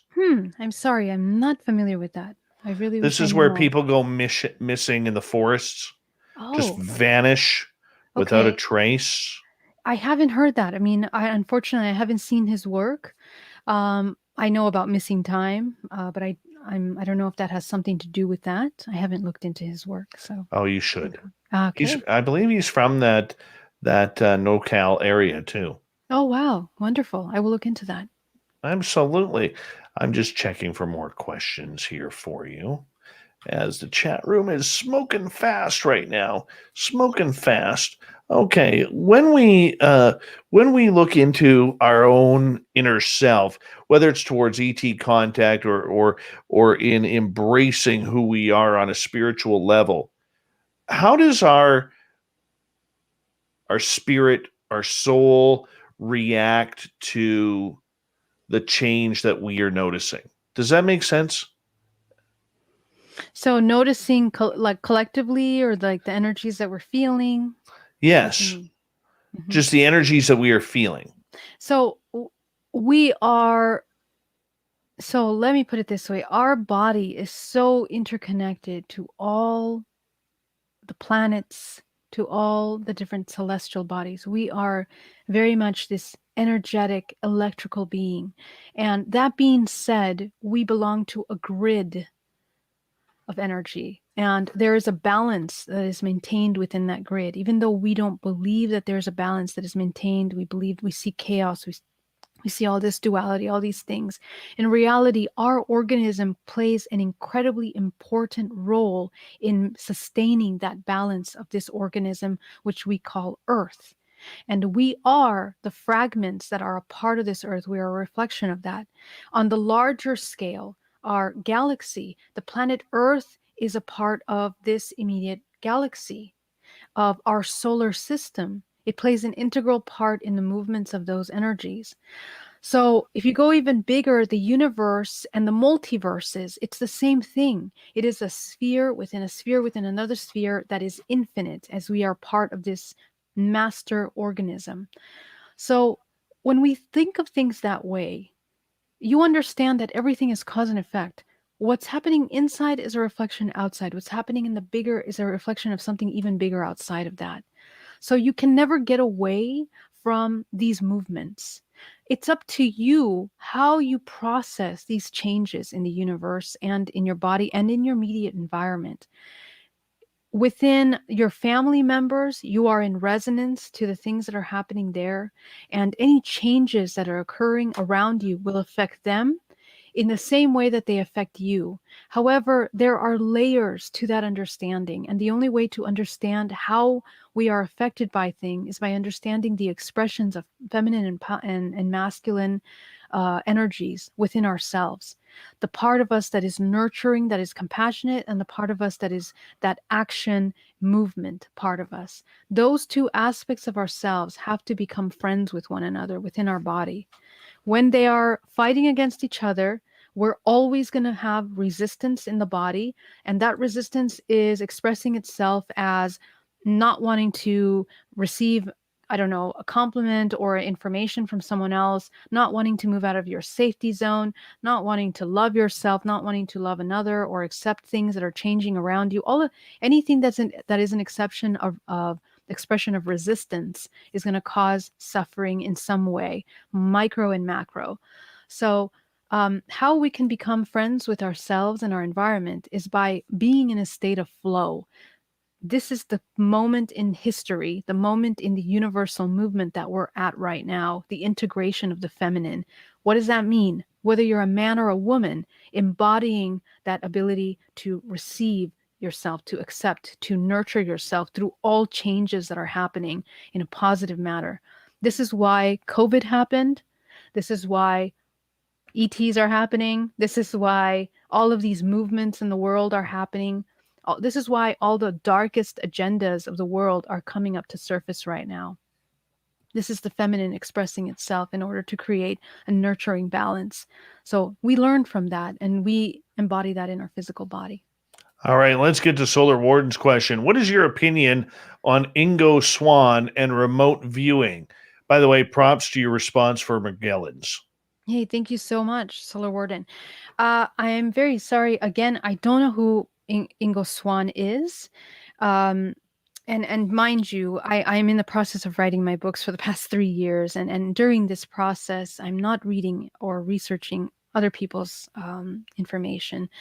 But I do know about remote viewing because I have been used for remote viewing as a child through draconian and reptilian programs. And I've also done remote viewing later on, more recently. So remote viewing is something that everybody can do. And this is just one superpower, as you can call it, or ability that we humans have in order to connect with the whole. The more we connect with our intuition, the more we have the ability to interconnect with one another, to see what's happening in the world around us. It is just another way to strengthen our understanding that we are one. And it's important to practice remote viewing because this is the technology that we want to move towards. Instead of being codependent of the technology that is being served by the system, we have to activate this technology, which is the technology of the future. Remote viewing is our future. That's us. And it's the organic biotechnology within the body. All right. Nikki is asking, as we've got about 4.5 minutes left here, before we go for our final break with you tonight. Geraldine, have you had experience with the shape-shifting feline Lyrans and the feline Laborians? Oh, that's an interesting question. I definitely have had experience with many Lyrans, shapeshifters all the time, many different kinds of shapeshifters. And they are a very interesting race. The Lyran is a very strong lineage that goes down my maternal line. And there's a long, long history of Lyrans going all the way back to Anunnaki bloodlines for us. But the idea of these shapeshifters is the idea that basically they're not necessarily only Lyran, right? That means that they are multiple different uh, DNAs in order to allow them to have the ability to tap into all of those different races and embody that image in a shape-shifting form. So, yeah, that's it. Perfect. Perfect. All right. Let's get to Nicola's question here. Is an interdimensional being the same as an extraterrestrial being? Yes, absolutely. Absolutely. The answer is yes to that. As soon as you leave the confines of the planet Earth and the physics, the laws of physics as we know them that abide by gravity and everything else that is part of this physical terrestrial plane, you begin to enter other realms. And of course, our science and our physics is just beginning to understand what dark matter is and how it operates and the laws of how the movement and exchange of those energies are moving, black holes and white holes. But ultimately, what we are is a collection of black and white holes. That's what we are. That's what humans are. That's what the planets are. That's what these different celestial bodies are moving through. This is how we bilocate, how we move, and how these extraterrestrial beings are traveling in space is through these wormholes that are created through different dimensional time spaces.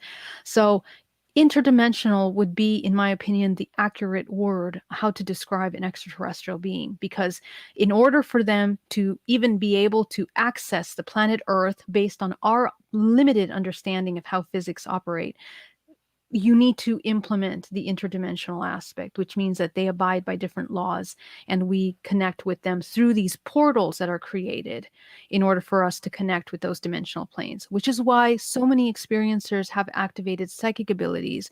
So many different incredible things become different in a human organism as a result of contact, down to our DNA. It becomes activated through this contact.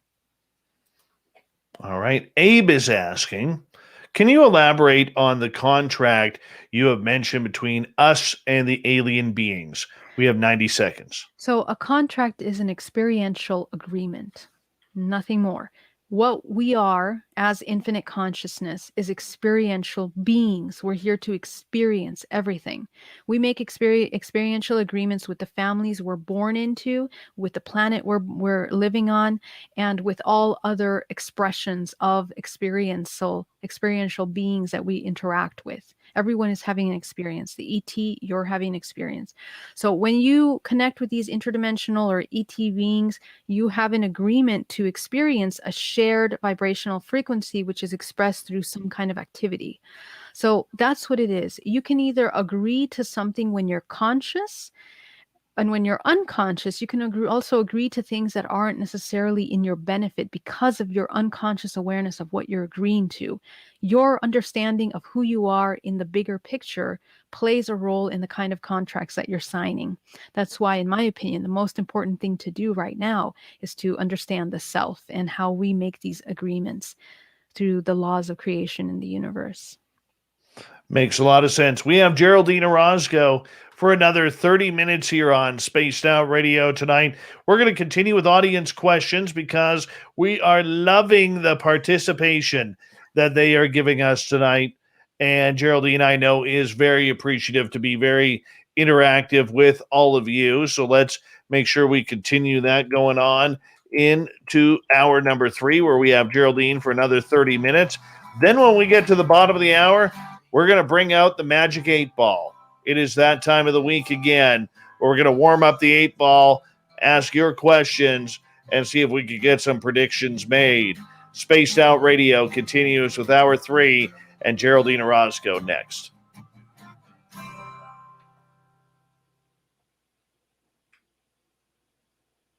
All right, we're clear. Awesome. I'm going to be right back.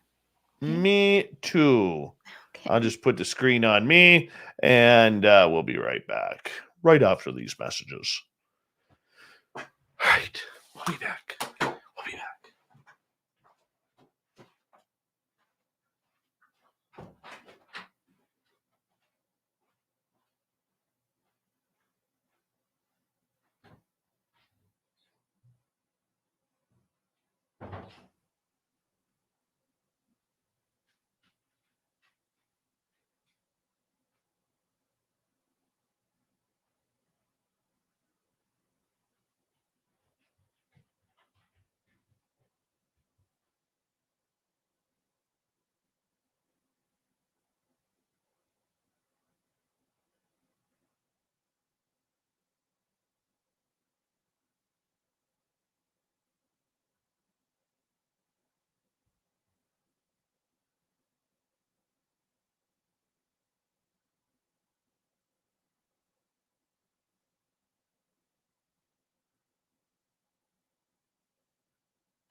All right.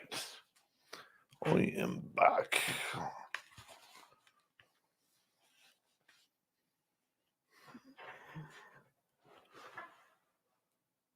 Hi, Applesauce. Bobby Chizzy, how you doing?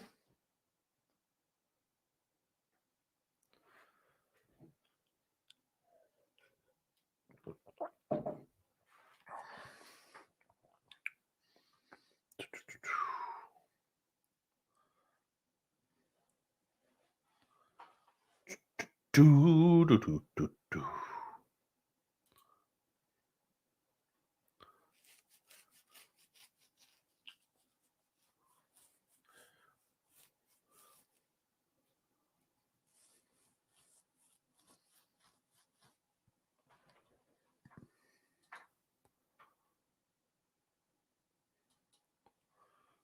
All right.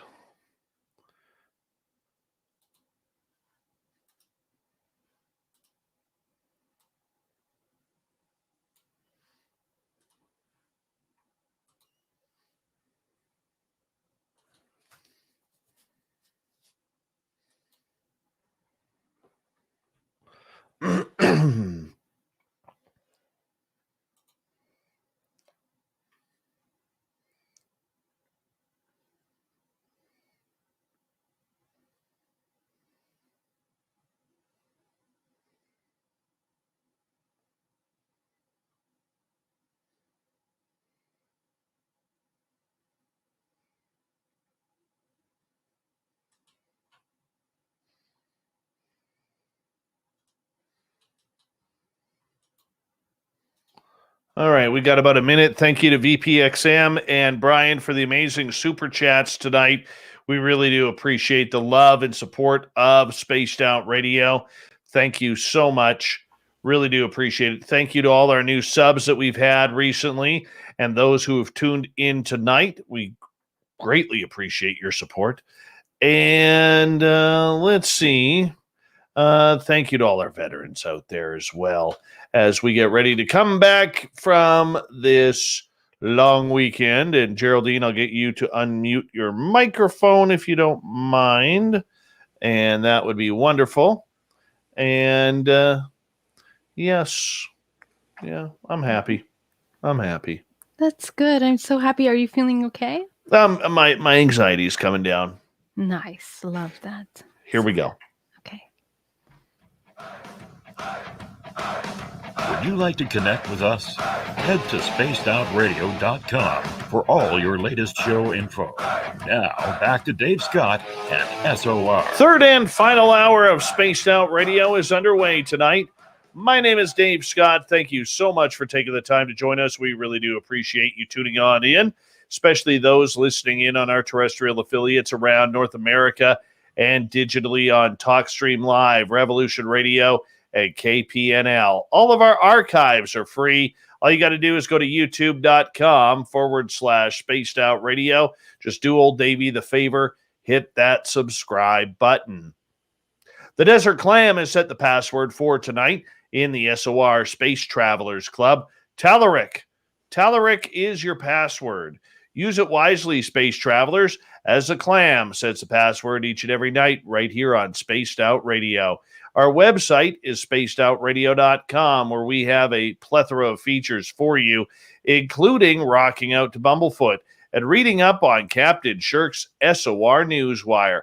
Follow us on Twitter at Spaced Out Radio and on Instagram at Spaced Out Radio Show. For the final time tonight, we say hello, how are you, to Geraldine Orozco. She comes in at the beginning of each month for the Spiritual You. And tonight we've kind of been focusing on extraterrestrials and everything along those lines tonight. Her website, GeraldineOrozco.com. Geraldine, welcome back.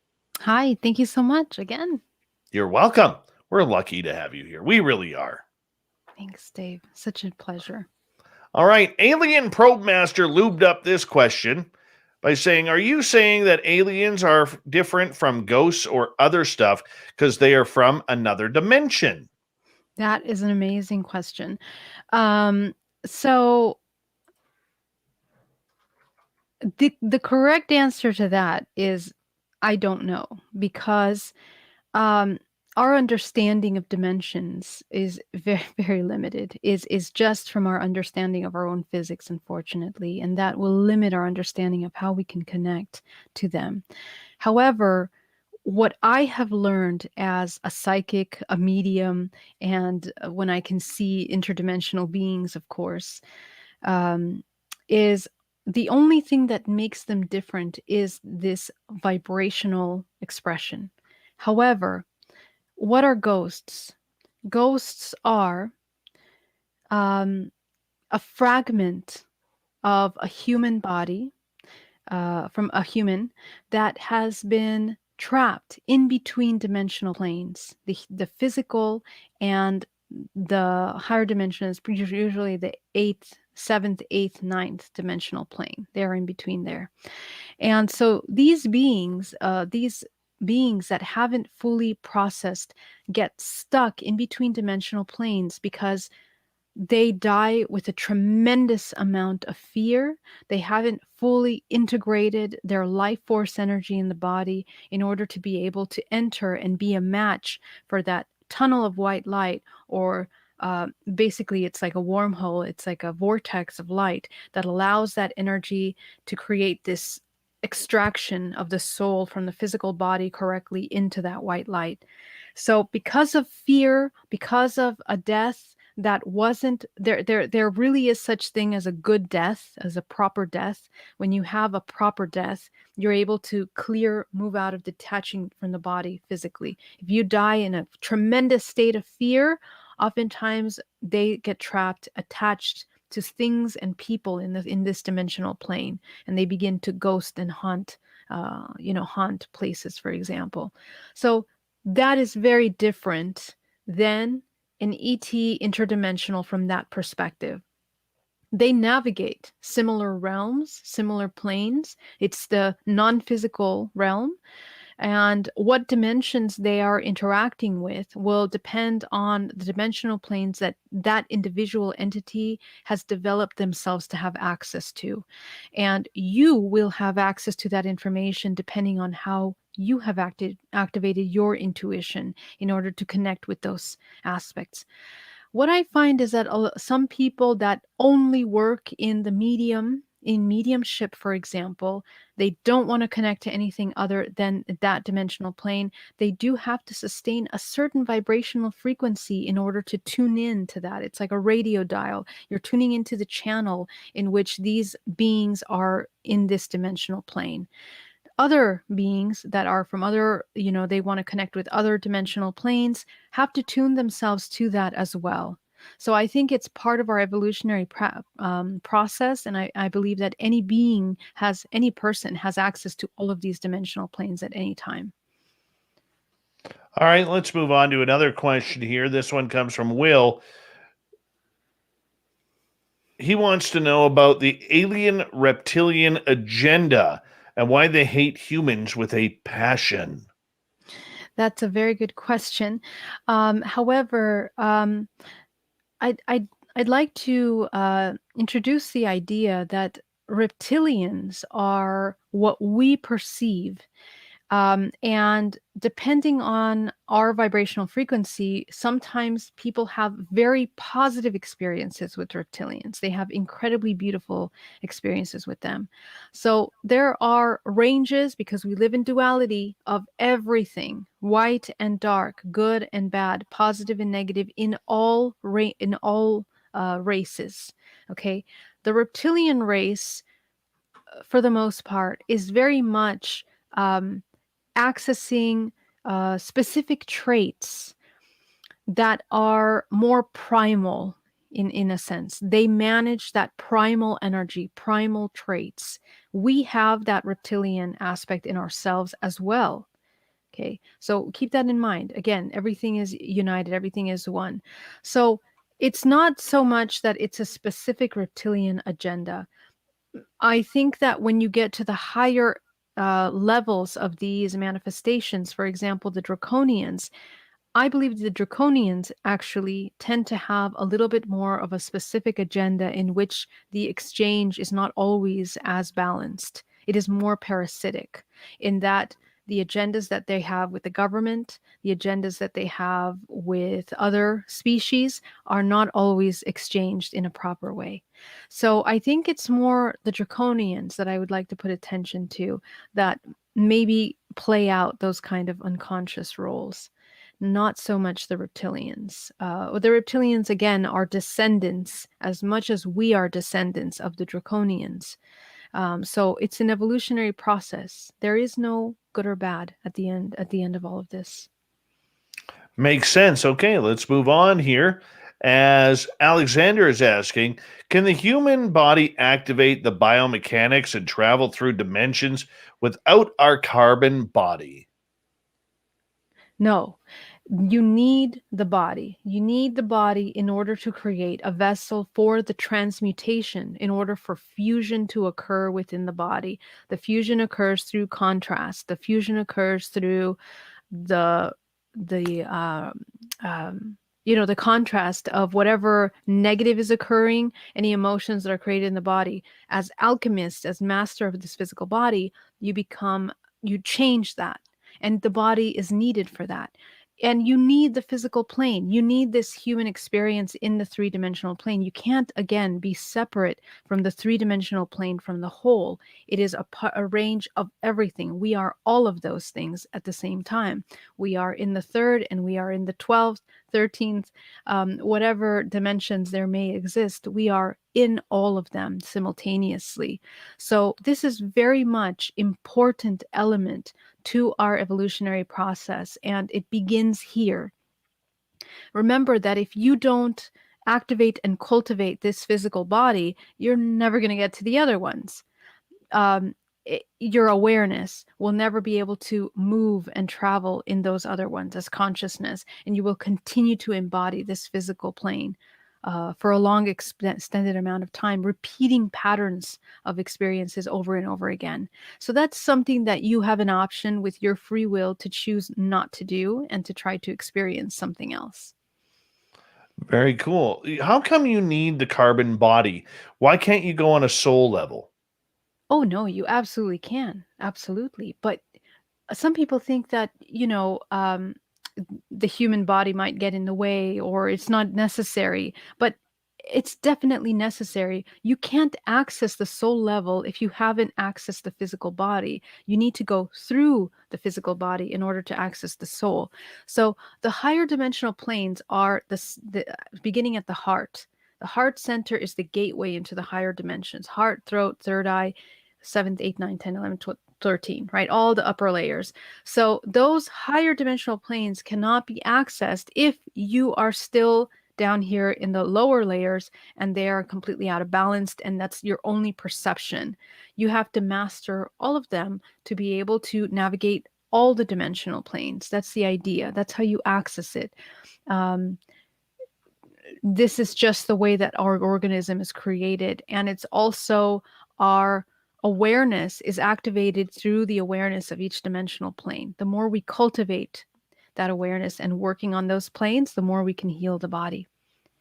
Okay. Let's move on here because I know we have a few more questions from our audience coming up here. And while we're waiting on that, because I'm scrolling here and the chat room is moving so fast for you tonight. It's unbelievable. Let's get back to ETs for a second. In your contact with your beings, I don't know what we could call beings, extraterrestrials, entities, whatever, have they given you a timeline of what's supposed to happen? It's not so much that those beings have provided me the information, but in 2017, I saw that a massive red cloud of fear was coming over this sector of the universe. And I saw that what will cause suffering is the weaponization of fear within the human body at that time. And it had to do with viruses. So I also saw that moving towards the organic will be the saving grace for the human race. Pulling away from artificial technology, pulling away from mechanical um, expressions of the human was what will help the human race. Along with other things that I do continue to see. I mean, I've also seen that UFOs would appear, like legions of UFOs descended down. And there was a point where, the question was, oh, maybe I should have listened to that. Maybe I should have relocated to this other location where this wasn't going to happen. And I think it was the idea that disclosure would come, but not in the way that we would expect it to be. So I think that we're here at that point now, and I guess we'll wait to see how it happens. All right, let's get to Jay's question. Do you feel that the short grays are soulless android type beings?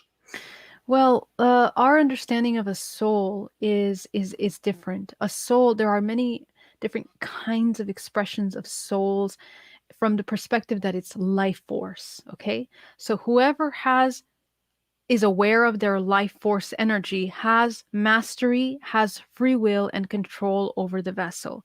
Whatever doesn't have awareness and mastery over that life force often becomes a host and ultimately becomes mechanical and artificial. So that's the only difference between artificial intelligence and consciousness. One is aware of it. That's it. So these grays are designed in a sense to embody that. And so whatever aspect of soul is embodied in that gray will be mechanical. It'll be artificial. So it basically they use them to program them to carry out things, to be assistants, to work in many different agendas, doing, small things or, very mechanical type things. And it isn't until you get to the taller grays or other intelligence levels that they are more aware of that level of consciousness. They're more engaged in complex agendas and exchanges of information with humans and other races as well. Makes sense. All right, let's move on. I love this question from Oumuamua. If someone is taking anxiety meds, will that block their abilities? Mhm. So this is a very sensitive topic, and I'm not a doctor, so I don't want to give any kind of medical advice on this topic. I think that you need to confide in your doctor to understand what medical, meds you need to take if you need to take them. Um, there are many ways to handle. One thing that I will say as a healer and or somebody that provides service for those that are looking to heal themselves is an understanding that we do have the ability to heal ourselves, whatever it is that we have, whatever ailment it is. We have the ability to provide a balanced state without being dependent on meds. That being said, that takes a lot of time. It takes a lot of discipline and activation of ourselves, of the body, before getting off those medications. Sometimes people experience very extremely even life-threatening things that occur as a result of being off meds, because the meds are designed to make you codependent to them. So it's very important that if you would like to get off meds, that you work with the doctor and little by little practice your meditation and becoming aware of the physical body and working with the physical body first. What does that mean? That means in your meditation, start working on your emotions. The emotions are the gateway to managing the physical dimensional plane in order for you to begin to activate your intuition. You can't get to the intuitive level of the body if you are having anxieties and these imbalanced aspects in the lower body. Those that are born with psychic abilities sometimes have the access to that information already, and then they have to learn in this lifetime how to manage both of them. The idea is that we learn to control the emotions. And when you control the emotions, they will not interfere also in skewing the messages that are coming through the intuitive engine. Because the intuitive instrument is very fine-tuned through discipline and practice. And oftentimes emotions can skew the information we receive. So the best place to be is to train ourselves to be in a state of neutrality. So work on training yourself to be in a state of neutrality, which means that you're integrating all of the parts of us that want to compartmentalize, to judge, to define or put meaning to things without necessarily looking at all possible aspects. When you begin to look at things from that perspective, it neutralizes what you're experiencing. And that's how you can learn to control the emotions. So that's the first step. And yes, you can activate your abilities. Absolutely. It doesn't matter what state you're in, but it does take a lot of work. So please work with a doctor if you want to do that, and reach out if you need assistance with the other. I would say, from someone who suffers from depression and anxiety, I haven't dealt with it much on the anxiety meds, but on the depression meds that I used to be on, I noticed that my contact dried right up. I Mhm. was just in a Yeah. perpetual state of being in the zone and being calm and relaxed, and I couldn't really tap into myself. So, Yeah. more so the depression meds than the anxiety meds, I would say, would make the difference there. That's just from my personal opinion.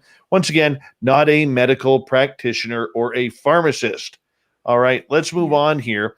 Jake is asking, do reptilians have a yeah, I'm not asking that. Sorry, Jake. Not the right question to be asking here on Spaced Out Radio. Remember, please, our questions do go on terrestrial radio, and we are live. See, I caught myself there, Geraldine. I caught it. All right. Let me get Kevin's question here. Are you receiving an overall negative vibration from the government disclosure or confirmation report process and key players? He says, I am getting bad vibes, impressions of deceitfulness and trickery. The answer to that, I believe, is in looking at historically the record that the government has had around these topics. I know that we're in for a change. I know that it's time for a change, but I don't necessarily believe that they would come out and change the habits that they've done around these topics historically. I do believe that there's always a hidden reason for putting out these kinds of informations. And the idea is to always just observe and watch.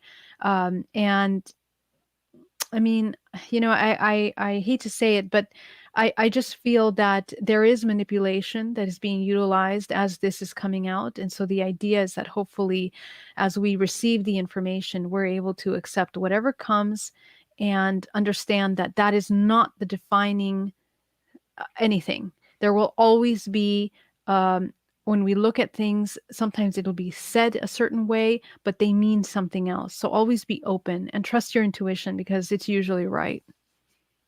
All right. That sounds good. The Space Cat Cow or Space Cat Crow, what are your thoughts on life on Mars? Yes. In fact, I think all the planets have life. I think that, they're operating on different dimensional planes, and Mars is definitely a planet that is inhabited by certain beings in which things are being carried out. I know this from a personal experience, and I also know this from many experiencers that have experienced, going to Mars and having different kinds of experiences like training for things on Mars. I mean, Mars, every single planet has a certain specific vibrational frequency, which means that specific things are carried out, just like the Earth is carried out in a certain way. We're experiencing duality. All living beings are experiencing that same thing. Mars has another specific energy in which certain things are carried out in that. And it is very much this energy of military, government, these kinds of things. So a lot of that is carried out on Mars, and there are many different agendas and different races that participate in carrying these kinds of military-esque programs on Mars. Have you been there? I've not been there in the physical, but I have had an experience through a draconian craft that was shown to me what was occurring there. And that was weird. It. Yeah. 45 seconds, my beautiful friend. Tell everybody where they can find your information and get a hold of you. Gosh, tonight went so fast. Please, if you'd like to get a DNA reprogramming with me, if you'd like to get a hypnotherapy, please reach out at GeraldineOrozco.com. I'll be speaking at Camp Disclosure. I will be speaking at Higher Self Expo and also at my own conference at the Wisdom Com coming up in September. So please check out my website to learn more about the dates, times, locations, where to sign up for that. And do check out opusnetwork.com to learn more about finding support on contact as well. So thank you so much for having me, as always, Dave. We love it when you're here, and we will talk to you at the beginning of next month. Geraldine Orozco and the Spiritual You is a very, very prime show of what we do once a month here on the Mighty SOR. We love it when Geraldine comes on in and literally spiritually slaps us across the head and says, wake up, people. Wake up. Geraldine's website, GeraldineOrozco.com. Much love to her. Coming up next, I'm warming up the Magic 8 Ball. Let's see what predictions we can make coming up next. Beautiful show. Davey, thank you so much. Such a wonderful, fun time. Thank you guys for your beautiful questions. Love you all so much. And I will see you soon. Yes, you and I have to talk website soon. Yes, my love. We will. We will. Thursday? Or can I call you Thursday? Please call me Thursday evening after 6. I have some time. Yeah? Okay. Finish it then. Okay? Mwah. Much Much love. love. See you soon. Take care, Bye-bye. beautiful. Bye-bye. Love her. Love her. She's amazing. Dirty Filth, what's going on?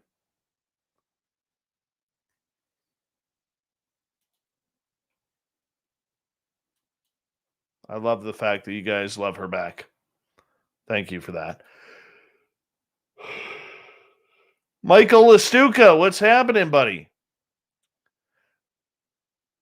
Somehow you ended up on the block list last night. Oh my God, that was nuts. That was absolutely nuts. All right.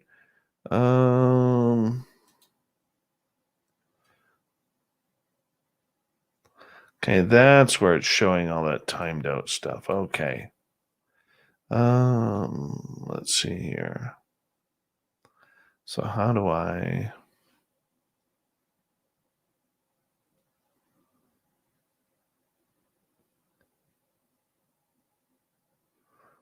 I'm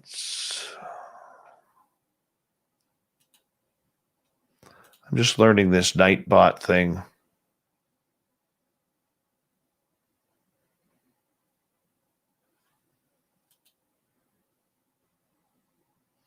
Oh, there we go.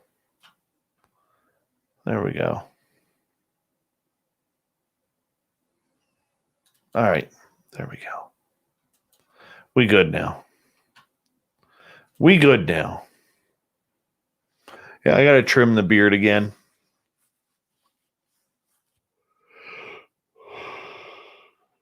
Hello,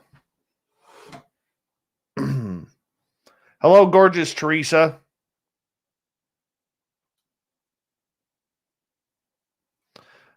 Hi, stunning Becky Anglin. How are you?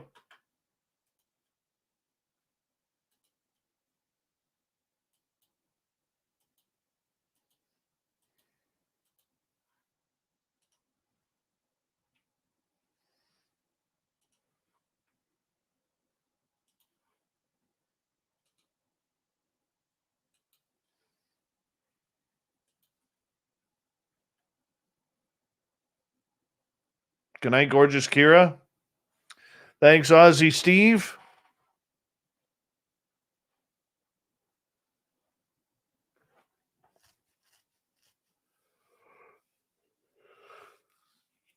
We didn't do too bad last night, Duke. We honestly didn't do too bad last night.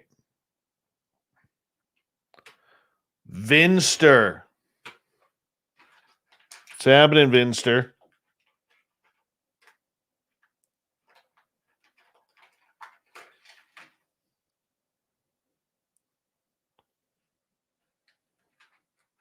It's probably true, Fap.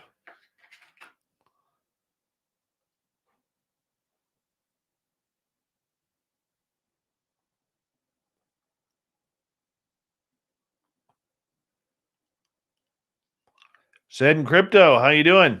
Thank you so much, man.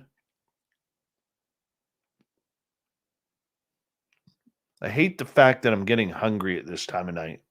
Don't want to eat. Trying to lose weight. Nick, go to...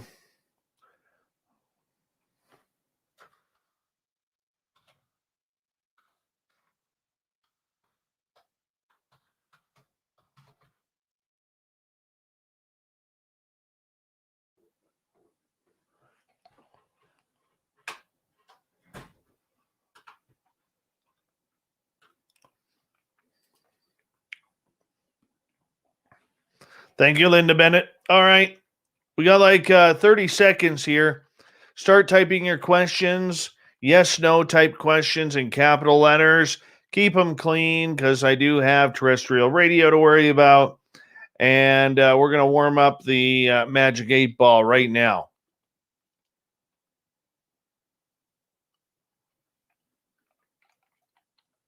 Oh, cheese-filled Smokies. I had that the other night for dinner. Oh, my God, those are awesome.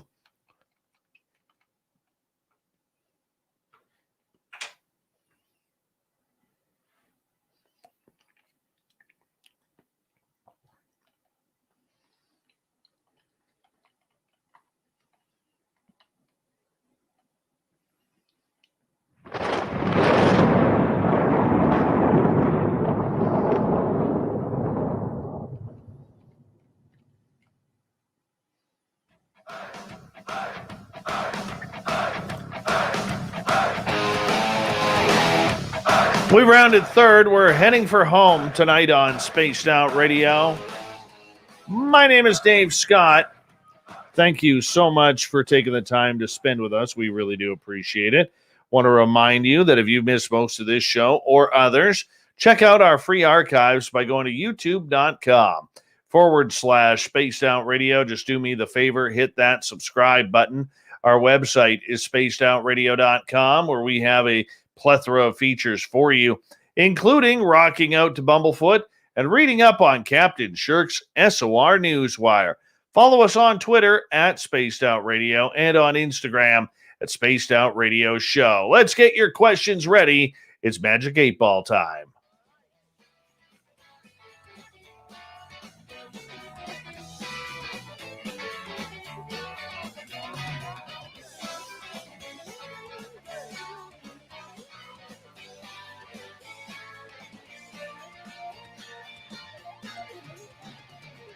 All right, Magic 8 Ball time, where we take questions from our audience and we ask the Magic 8 Ball if they could give us some proper and decisive opinions as to what's going on. Can it predict the future? We don't really know, but why test our limits and our luck? We're going to start off with Paul Holland in Australia. Yes, Holland in Australia.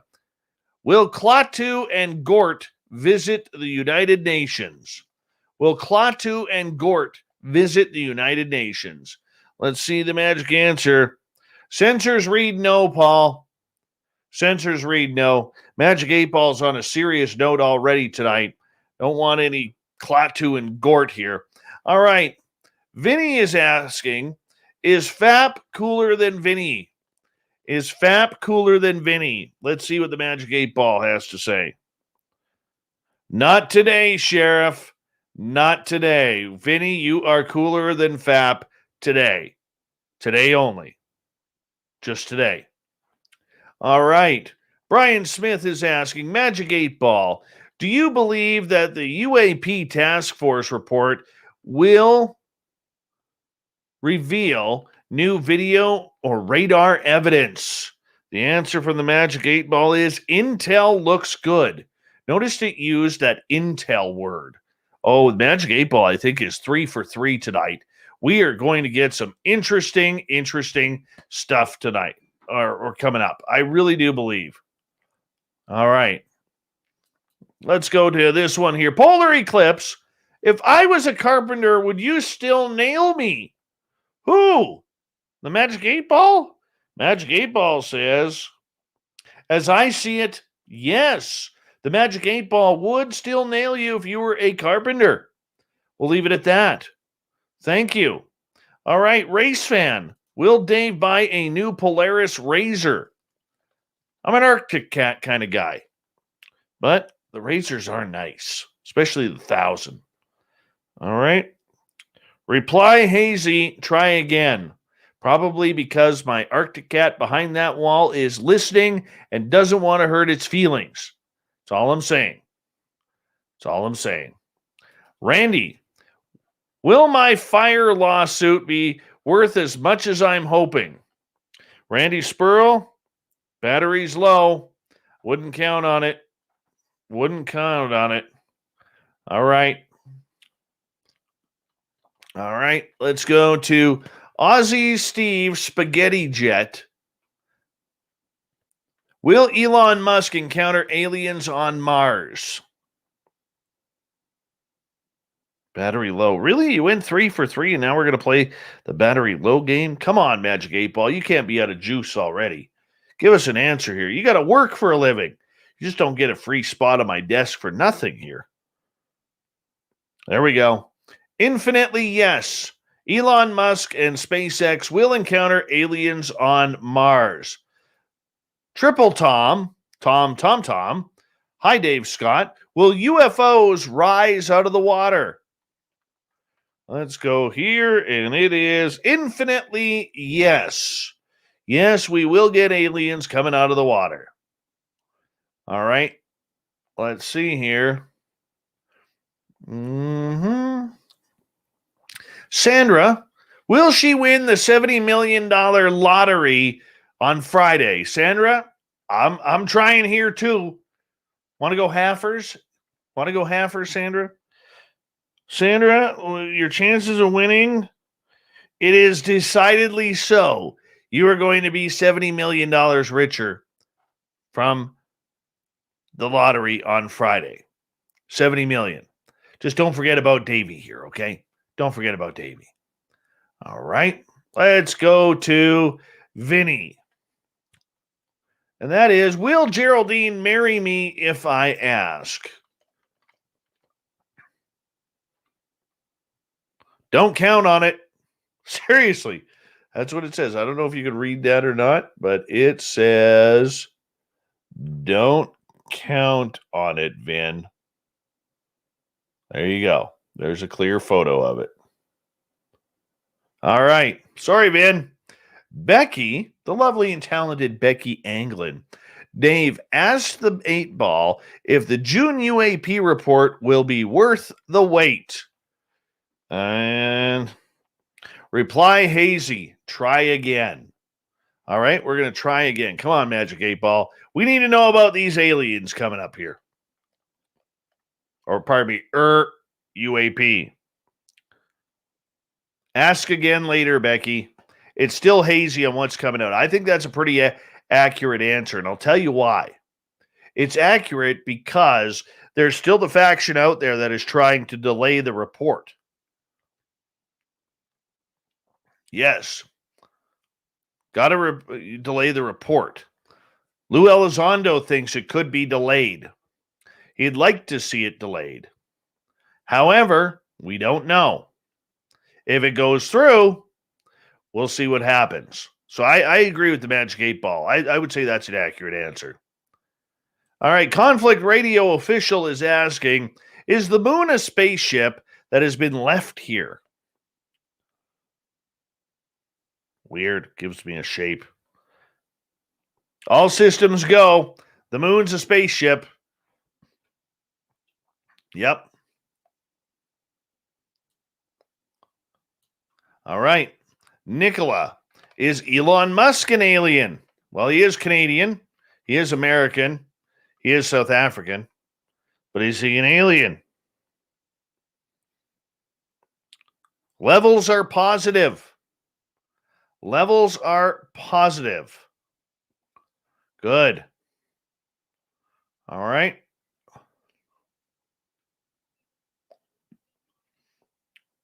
Now, PBR is questioning the validity of my 8 Ball because it is a Buzz Lightyear 8 Ball and not a blacked out Magic 8 Ball. I was told that this works too. So, all right. Vinny is asking, will Sandra marry me after winning the lottery? Let's go like this.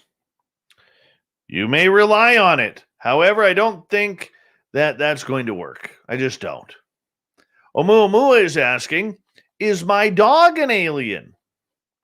Is Oumuamua's dog an alien? Somehow I don't think so, but I could be wrong. Signs point to yes. Yes, Oumuamua, your dog is an alien. Itzy Zaza is asking, will any government officials or public figures come out as aliens?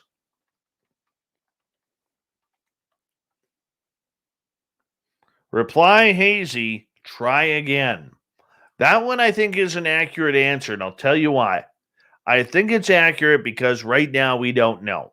Still a lot of secrets around aliens, okay? And that's the way it goes. We're still covering up the alien thing. Let us get used to the aircraft first. All right. FAP is asking, will Geraldine marry me and send pics to Vinny of our honeymoon to make him mad? Oh, my. Magic 8 Ball says, I'm in hypersleep. I'm not putting up with this stuff. Magic 8 Ball. Didn't like that question, FAP. All right. Ivy Smith is asking the Magic 8 Ball, are the Tic Tacs piloted by aliens? Good question, Ivy. Good question. Magic 8 Ball says, my sources say no. That would mean that they are likely drones of an alien kind. Drones of an alien kind. We got time for a couple more questions here. All right, Space Cat Crow is asking, is Luis Elizondo being truthful? The answer is all clear, as in yes. Yes, he is. I think he's being as truthful as he can be outside of his NDAs. Other shows are ripping on him. I don't think he deserves it. Now, I've changed my tune on him, but I think he's getting out as much information as we could possibly get right now. All right. Duke from World Bigfoot Radio, you need to subscribe to that channel. Is anyone on my team for next month a spy? Ooh. Reply hazy, try again, Duke. I would say no. That's the feeling I get. No.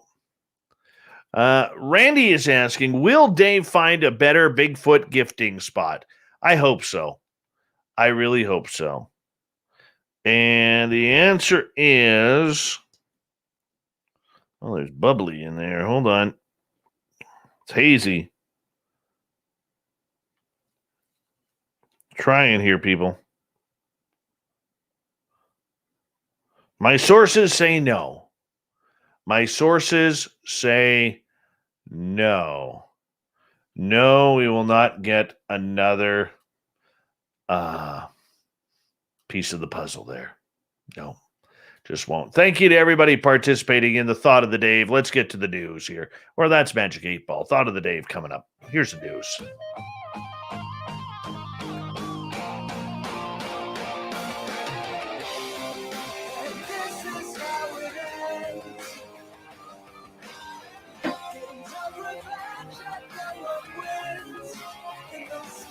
The news is always changing, which is why we bring you the SOR Newswire, the back end of every show where we get to the weird, the strange, the wacky, and sometimes the idiotic. Yeah, I'm going to call this one idiotic.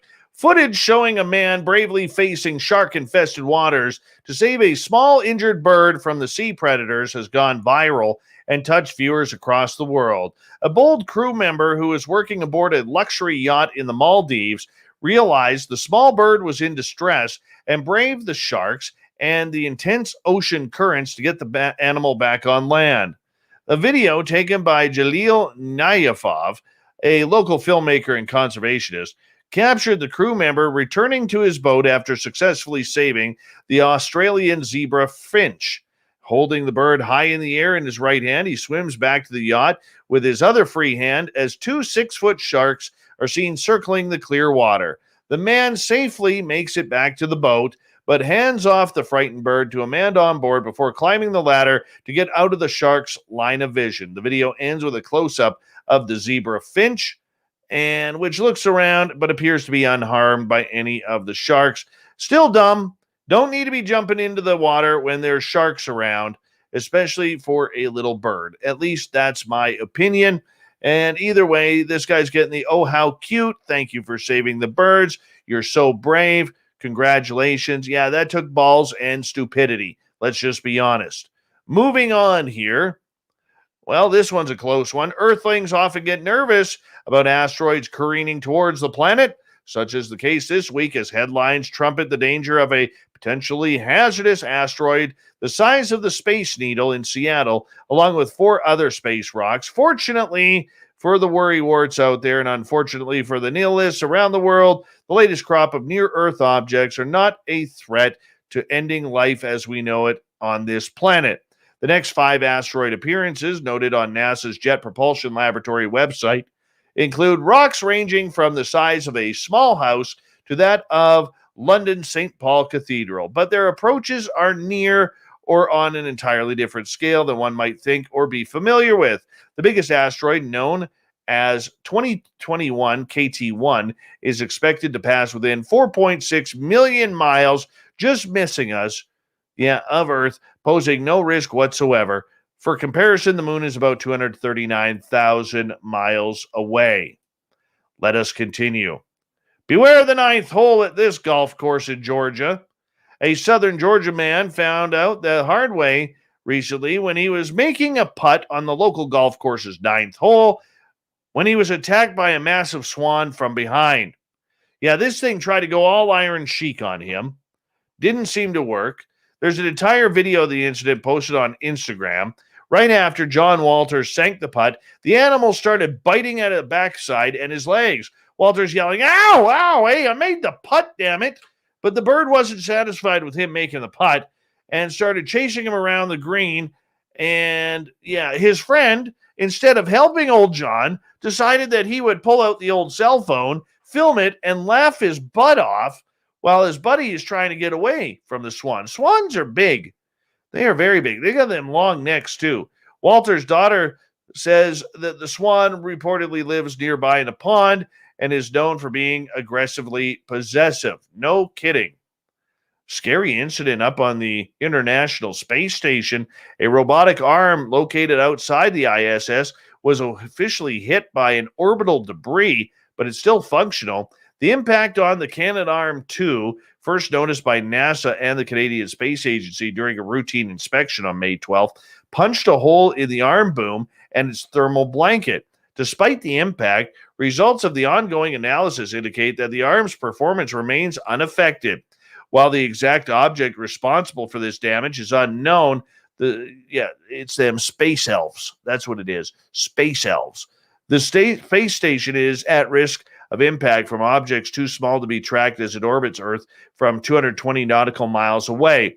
These tiny little objects could be pieces of rock, micrometeorites, dust particles, or even flecks of paint that chip off the satellites. About 23,000 objects about the size of a softball or larger are constantly tracked by space agencies to ensure they don't collide with satellites or the space station. Protecting the astronauts living on the space station is crucial. NASA has a long-standing set of guidelines to ensure the safety of the station crew. According to the release, the safety of astronauts on board the orbiting laboratory remains the top priority of all station partners. The robotic arm is continuing to carry out planned operations as the analysis continues. Orbital debris is also tracked to make sure there is no threat to spacecraft coming and going from the station. That's still scary. All right, continuing on. A futuristic house in Houston, Texas, that looks like the supervillain's lair is up for sale at $4.3 million. The property has been nicknamed the Darth Vader home because of its resemblance to the Star Wars icon's mask. It's actually very cool. Yeah, the home was built for a surgeon. It's around 7,040 square feet, 4 bedrooms, 5 bathrooms. This is according to Realtor.com. Is the house wearing sunglasses? Asked someone on social media. Another asked if it was fit for Superman's adversary, Lex Luthor. It was built in 1992, nearly half an acre of land. The listing describes the property as a museum home setting. The listing also says this contemporary masterpiece is not one to miss and correctly states there was nothing else like it in the area. Oh, I'd buy that house. I like weird houses like that. I really do. Let's get to the thought of the day, shall we?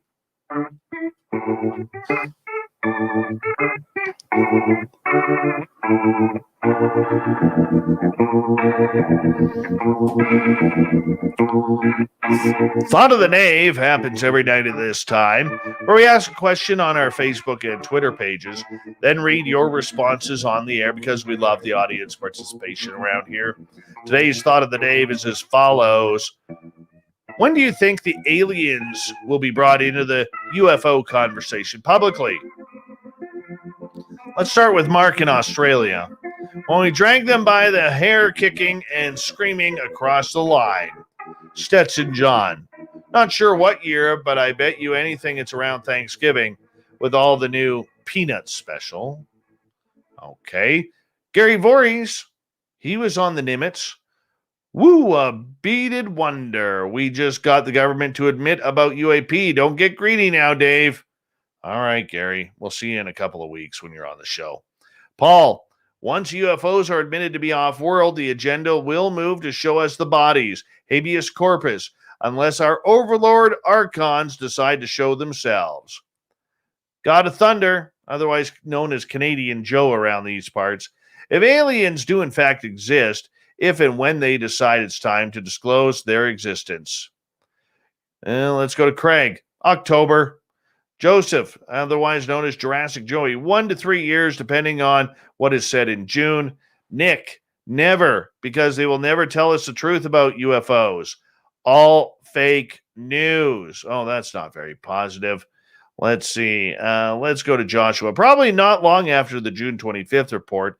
Michael, there won't be any talk about aliens until the public accepts what is told to them after disclosure. After all, there is only so much the public can handle at one time. Vincent, disclosure is going to be a letdown. David, now we have been shouting out. Joe, when the aliens get a Facebook account. Chris, aliens? No. The others? Yes. Thank you to everybody participating in the Thought of the Day. We will do it all again tomorrow because that's what we do right here, right now on the mighty SOR. And thank you to Captain Shirk for the abbreviated SOR Newswire. Everybody playing along with the Magic 8 Ball. And of course, to Geraldine Orozco and the Spiritual You. We've got Mr. Ron Bumblefoot Thal rocking in the background with Little Brother is watching. Bumblefoot is the official music of Spaced Out Radio, rocking us in and out of every single show. Get your horns up for the guitar god himself. Special thanks to everybody listening in at home, at work, in your cars, wherever you may be. Thank you to everybody in our chat rooms tonight on Twitch, YouTube, LGAB, Revolution Radio, Spreaker, Facebook, the Space Travelers Club, and on Twitter at hashtag Spaced Out Radio. Remember, this show is copyright by Spaced Out Radio and SOR Media Ventures Limited. Thank you so much for choosing your evening with us, because together, my friends, we own the night. Mr. Bumblefoot, we need a favor. We need you to take us home.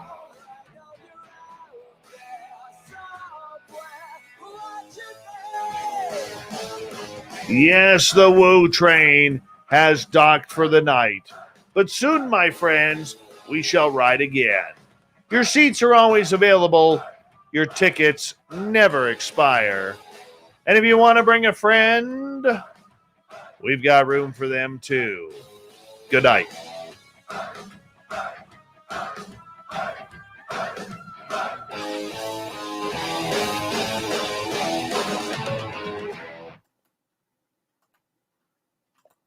It's good stuff right there, people. Good stuff.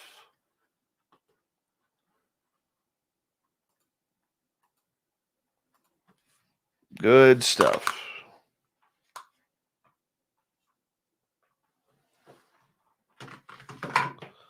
All right.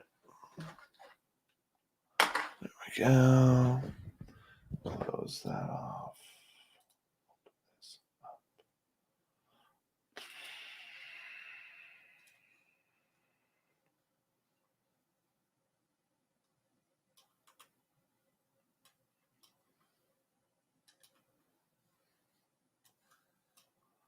All right. Let's go like that. Close that actually.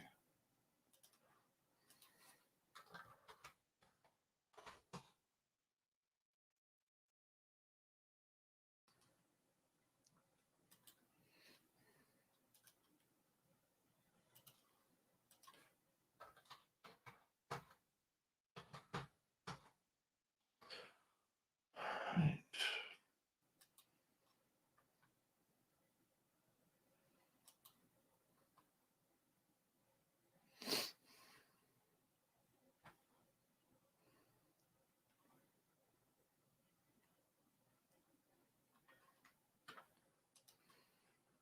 It's a fun show. Hi, Ivy Smith. Hi, Super Quest. How are you, buddy? How's your night at work? Dave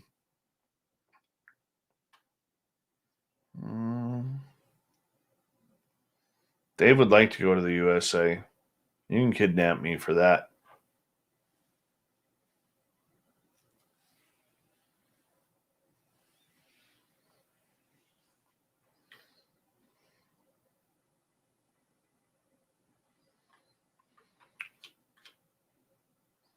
Thank you, gorgeous Cosmic Floor. The Cosmic Flower herself. There she is.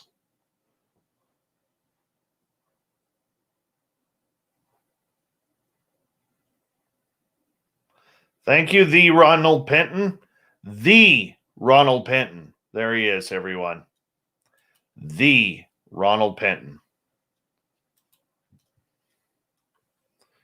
What's the temperature? It's warm out. What's the...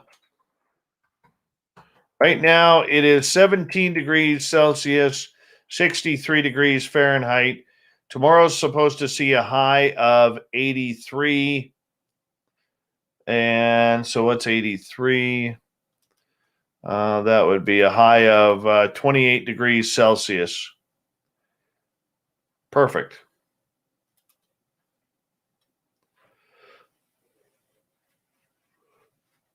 Mr. Cowley, da, da, da. Welcome back to the show. Oh, Mr. Cowley loves his spaced out radio. All right. Hey, who else? Warden Dragon, how you doing, man? Good for coming on in. Coming on in.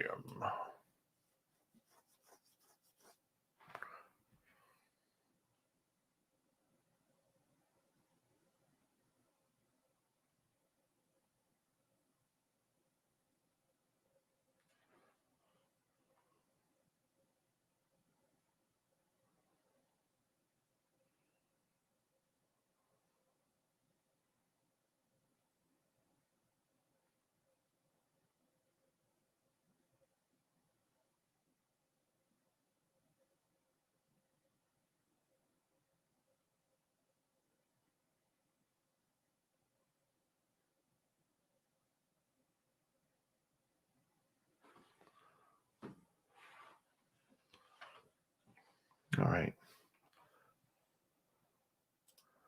Do, do, do, do. Do, do, do, do, do, do. Do, do, do, do, do. Do, do, do, do, do, do, do. Do, do, do, do, do, do, do, do.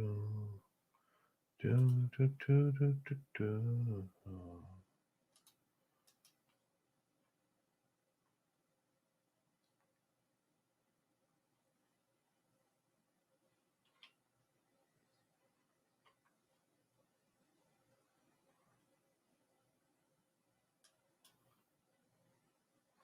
That would be the beginning right there. I think. I'll just play it. What the hell? Nice comment here from Geraldine. Abduct me. That's definitely not it. Nice comment. No, that would be it right there. All right, good.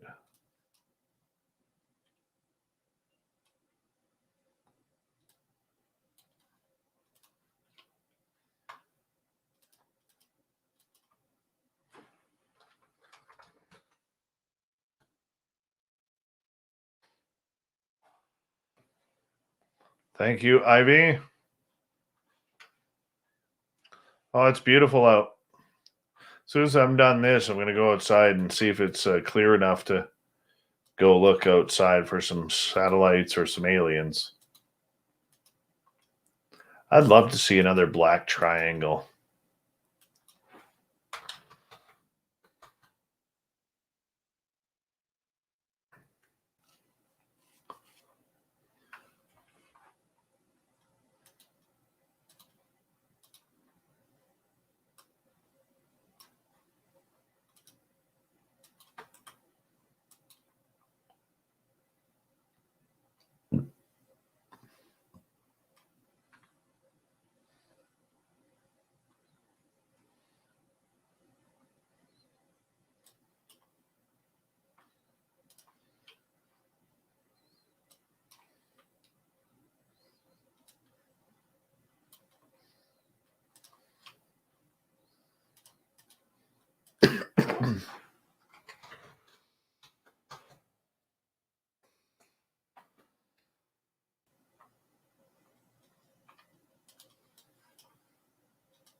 going to sneeze. Oh, frig, that hurts. Hate sneezing. Excuse me about that.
Mm-hmm.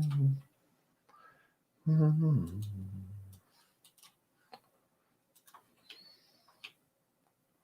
Do, do, do, do, do.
One sec.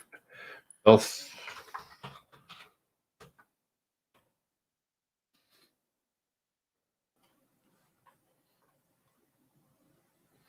Okay, I gotta figure out how to add someone there.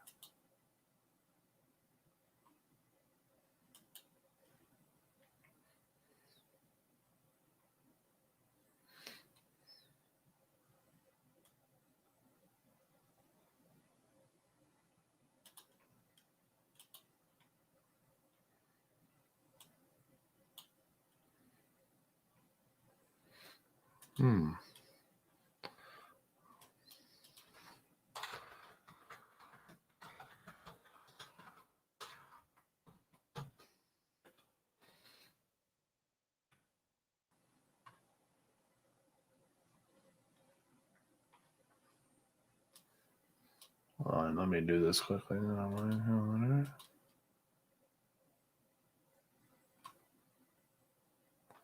Ah, here we go.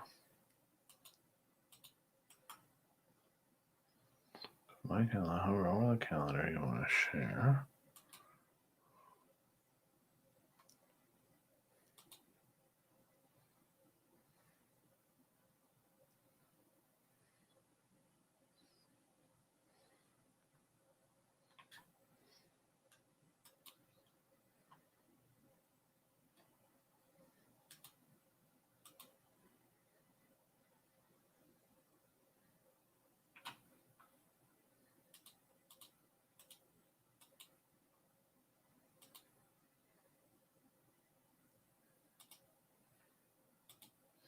I'm gonna add a person. Under the share with specific people.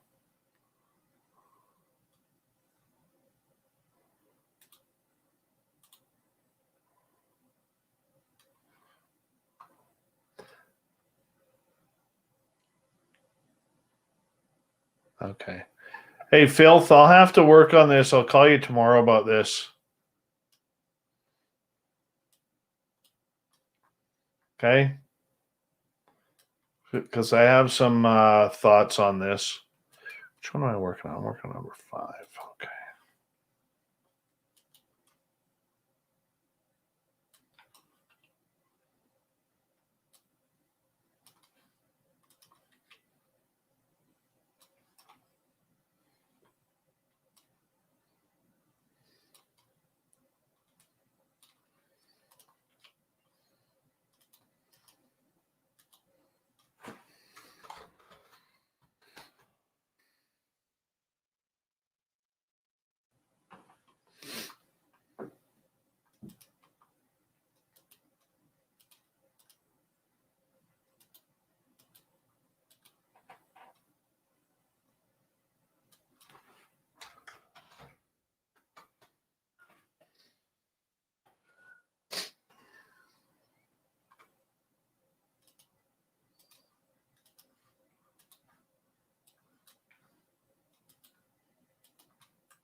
Vinny, you are so right about that.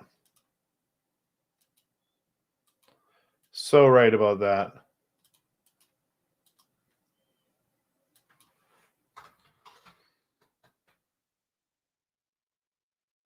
Thurston Howell the Third, how are you?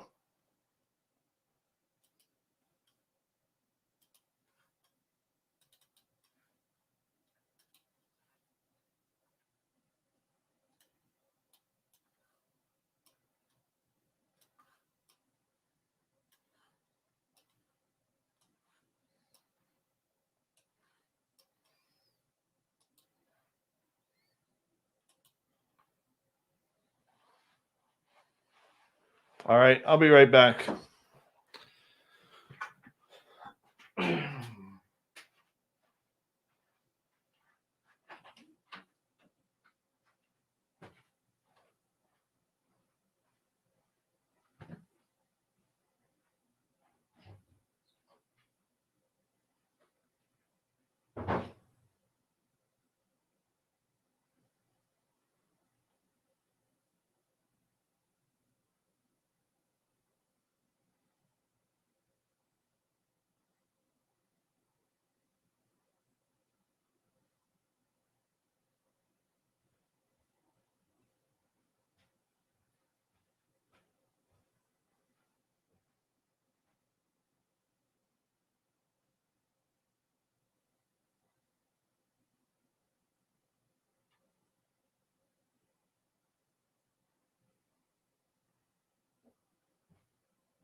right. Still not converted. Holy frig, that's slow.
All right, finally. Let's go like this. Go like this. Bear with me.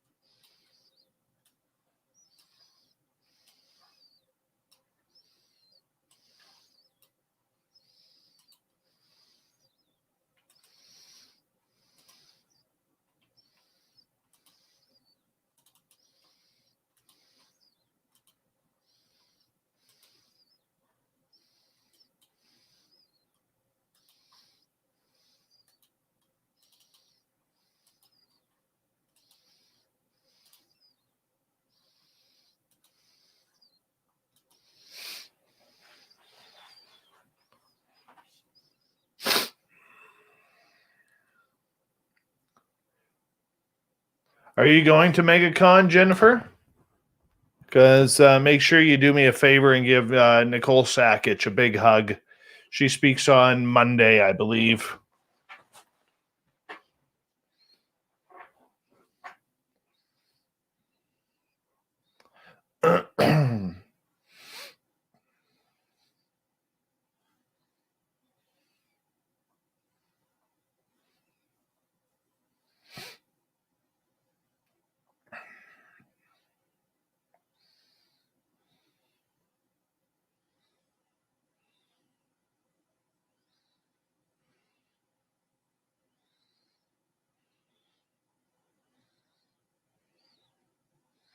Yeah, they are shitty Catholic schools.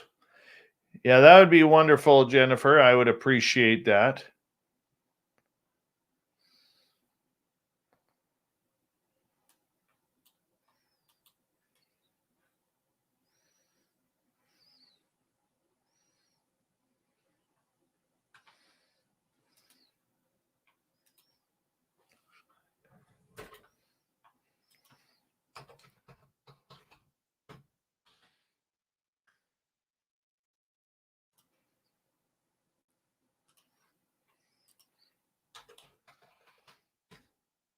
I'd love to be down there for that event. I would.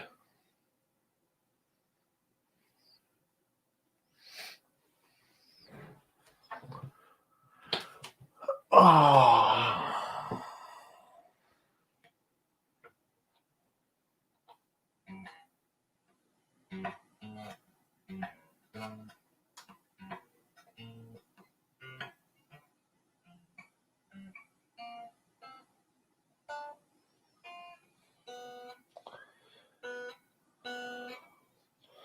Oops, wrong one.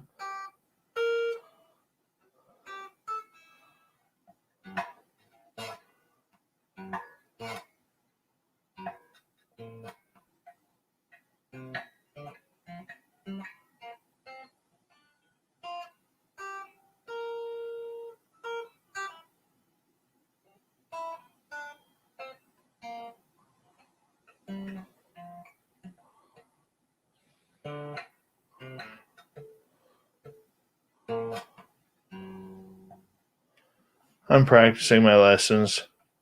Hi, America's Quilt.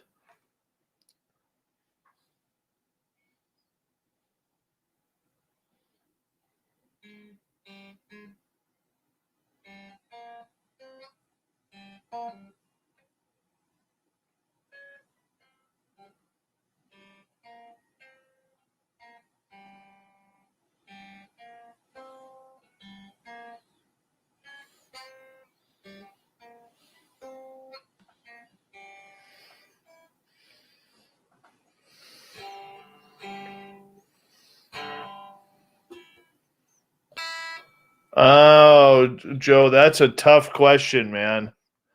That's a tough question.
Pretty happy how things are going after one lesson.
I'm just happy to be playing anything right now.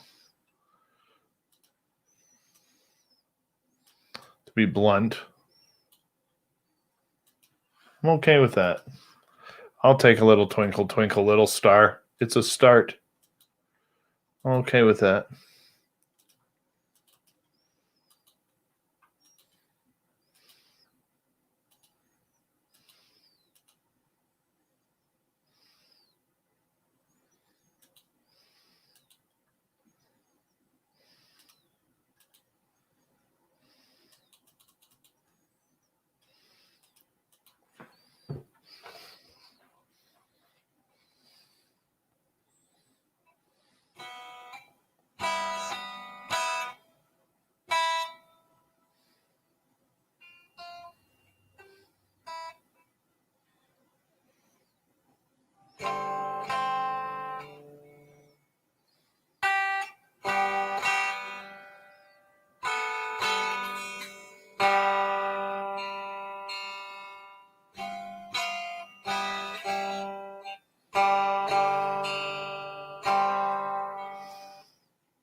Oh, I know.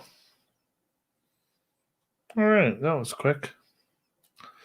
All right, tomorrow night on the show, we have Deb Jordan. She's going to be talking about some weird shit.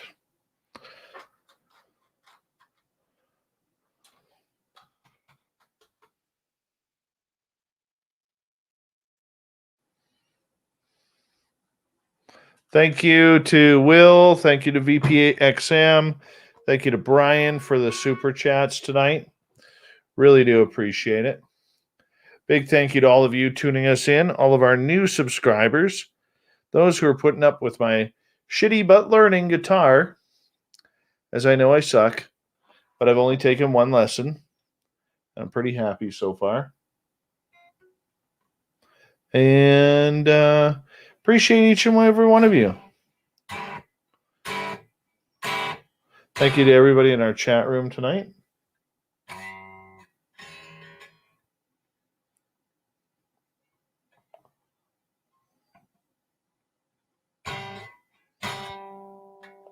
Totally got that wrong.